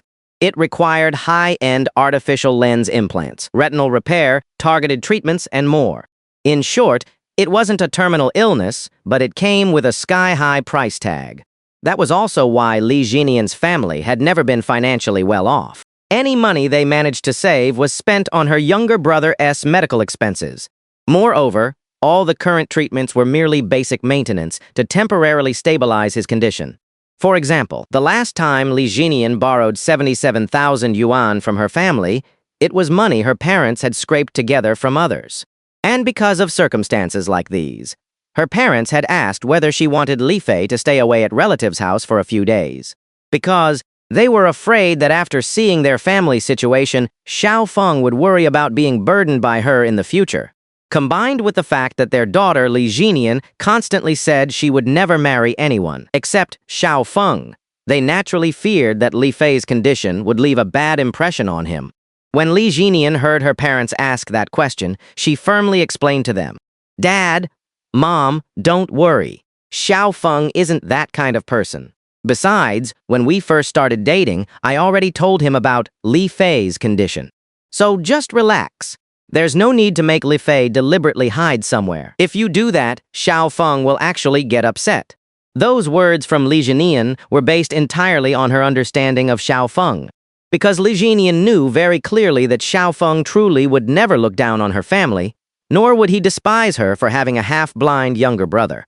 Besides, Xiao Feng had already known about Li Jinian's half-blind younger brother for a long time. Moreover, Xiao Feng had already prepared for this matter before visiting Li Jinian's home this time. He just hadn't told her yet. In short, Xiao Feng had made full preparations for meeting his future in-laws for the first time. After all, he was marrying their daughter. Naturally, he had to leave a good impression. "Young miss, I am home." At that moment, Xiao Feng had also returned home. The two of them first shared an affectionate kiss. Li Jinian hugged Xiao Feng tightly and acted spoiled. "Young master, I missed you so much." After all, they had only been apart for 8 hours. "You missed me, or you missed my body," Xiao Feng teased. "I missed both." Li Jinian shyly bit her lip. "Anyway, if I don't see you even for a little while, I start missing you." They were truly disgustingly lovey-dovey. Xiao Feng also greatly enjoyed the way Li Jinian looked at him with deep affection in her eyes. Perhaps her only flaw was that Li Jinian's physical desires were a little too strong. Toward Xiao Feng, it wasn't just love, but also intense physical attraction. And that physical attraction was completely uncontrollable. "Did you finish packing everything?" Everything's packed. The only thing left to tidy up is you." Li Jinian truly couldn't go 3 sentences without turning things suggestive. Xiao Feng instantly understood. I still have to visit your family tomorrow. I am afraid I'll look exhausted, so spare me tonight, young miss. You really do this too often. Every day you treat me like an animal being worked to death. As the saying goes, all men become like this after marriage, eventually avoiding their wives. And although Xiao Feng hadn't married Li Jinian yet, they had already lived together for so long. Now he was already starting to fear his future wife a little. Emph. Li Jinian was amused enough to cover her mouth and laugh secretly. "Don't describe me like that. People who don't know better would think I am some female pervert." "What do you think?" Xiao Feng grumbled. Back when they first started dating, simply touching Li Jinian's hand would make her blush for half the day. She had been incredibly shy. "Oh, right?" Li Jinian reminded him, "Tomorrow, when you come to my house, it might not just be my parents there. My relatives and cousins may come too. Mainly because they heard I am bringing my boyfriend home, so everyone wants to come take a look. Actually, I don't want them coming. After all, it's your first time at my house, so you'll definitely be nervous." Then they'll start asking all kinds of questions. But there's nothing I can do. They insisted on coming and kept saying they wanted to see my boyfriend. Li Jinian also voiced her worries, afraid Xiao Feng would feel nervous tomorrow. "What's there to worry about?" Xiao Feng looked completely unconcerned. "If they want to see me, then let them look. It's not like I am afraid of being judged." But Li Jinian bit her lip, a trace of worry flashing across her face. "But I am afraid they'll gossip, and my relationship with my cousins isn't good. We read just polite on the surface. They've looked down on our family since we were little. They re the kind of people who judge others from behind cracks in the door. Now that they heard I am bringing my boyfriend home, who knows what nasty things they all say. If they pull you aside and secretly badmouth me or say unpleasant things, don't believe them, okay?" Li Jinian voiced all her concerns. Although Li Jinian's hometown wasn't exactly rural anymore. Since it had already been urbanized, all her relatives and cousins still lived nearby. Once they heard she was bringing her boyfriend home, they would definitely come to see him. And as Li Jinian herself had said, their relationship had never been good and was full of fake politeness, so she was afraid they would start talking behind their backs. Facing Li Jinian's worries, Xiao Feng understood this sort of thing all too well. After all, in his previous life, Xiao Feng had lived to the age of 37. He was very experienced with matters like these. Some relatives and cousins genuinely wished you well, but others simply wanted to see you live a miserable life. Don't worry, young miss. I know exactly how these things work, so you don't need to stress. Besides, they used to look down on your family because you were poor. But from now on, with me backing you up, no one will dare look down on you anymore. On the contrary, they all respect you, maybe even flatter you. That's just human nature. Everything Xiao Feng said came from experience.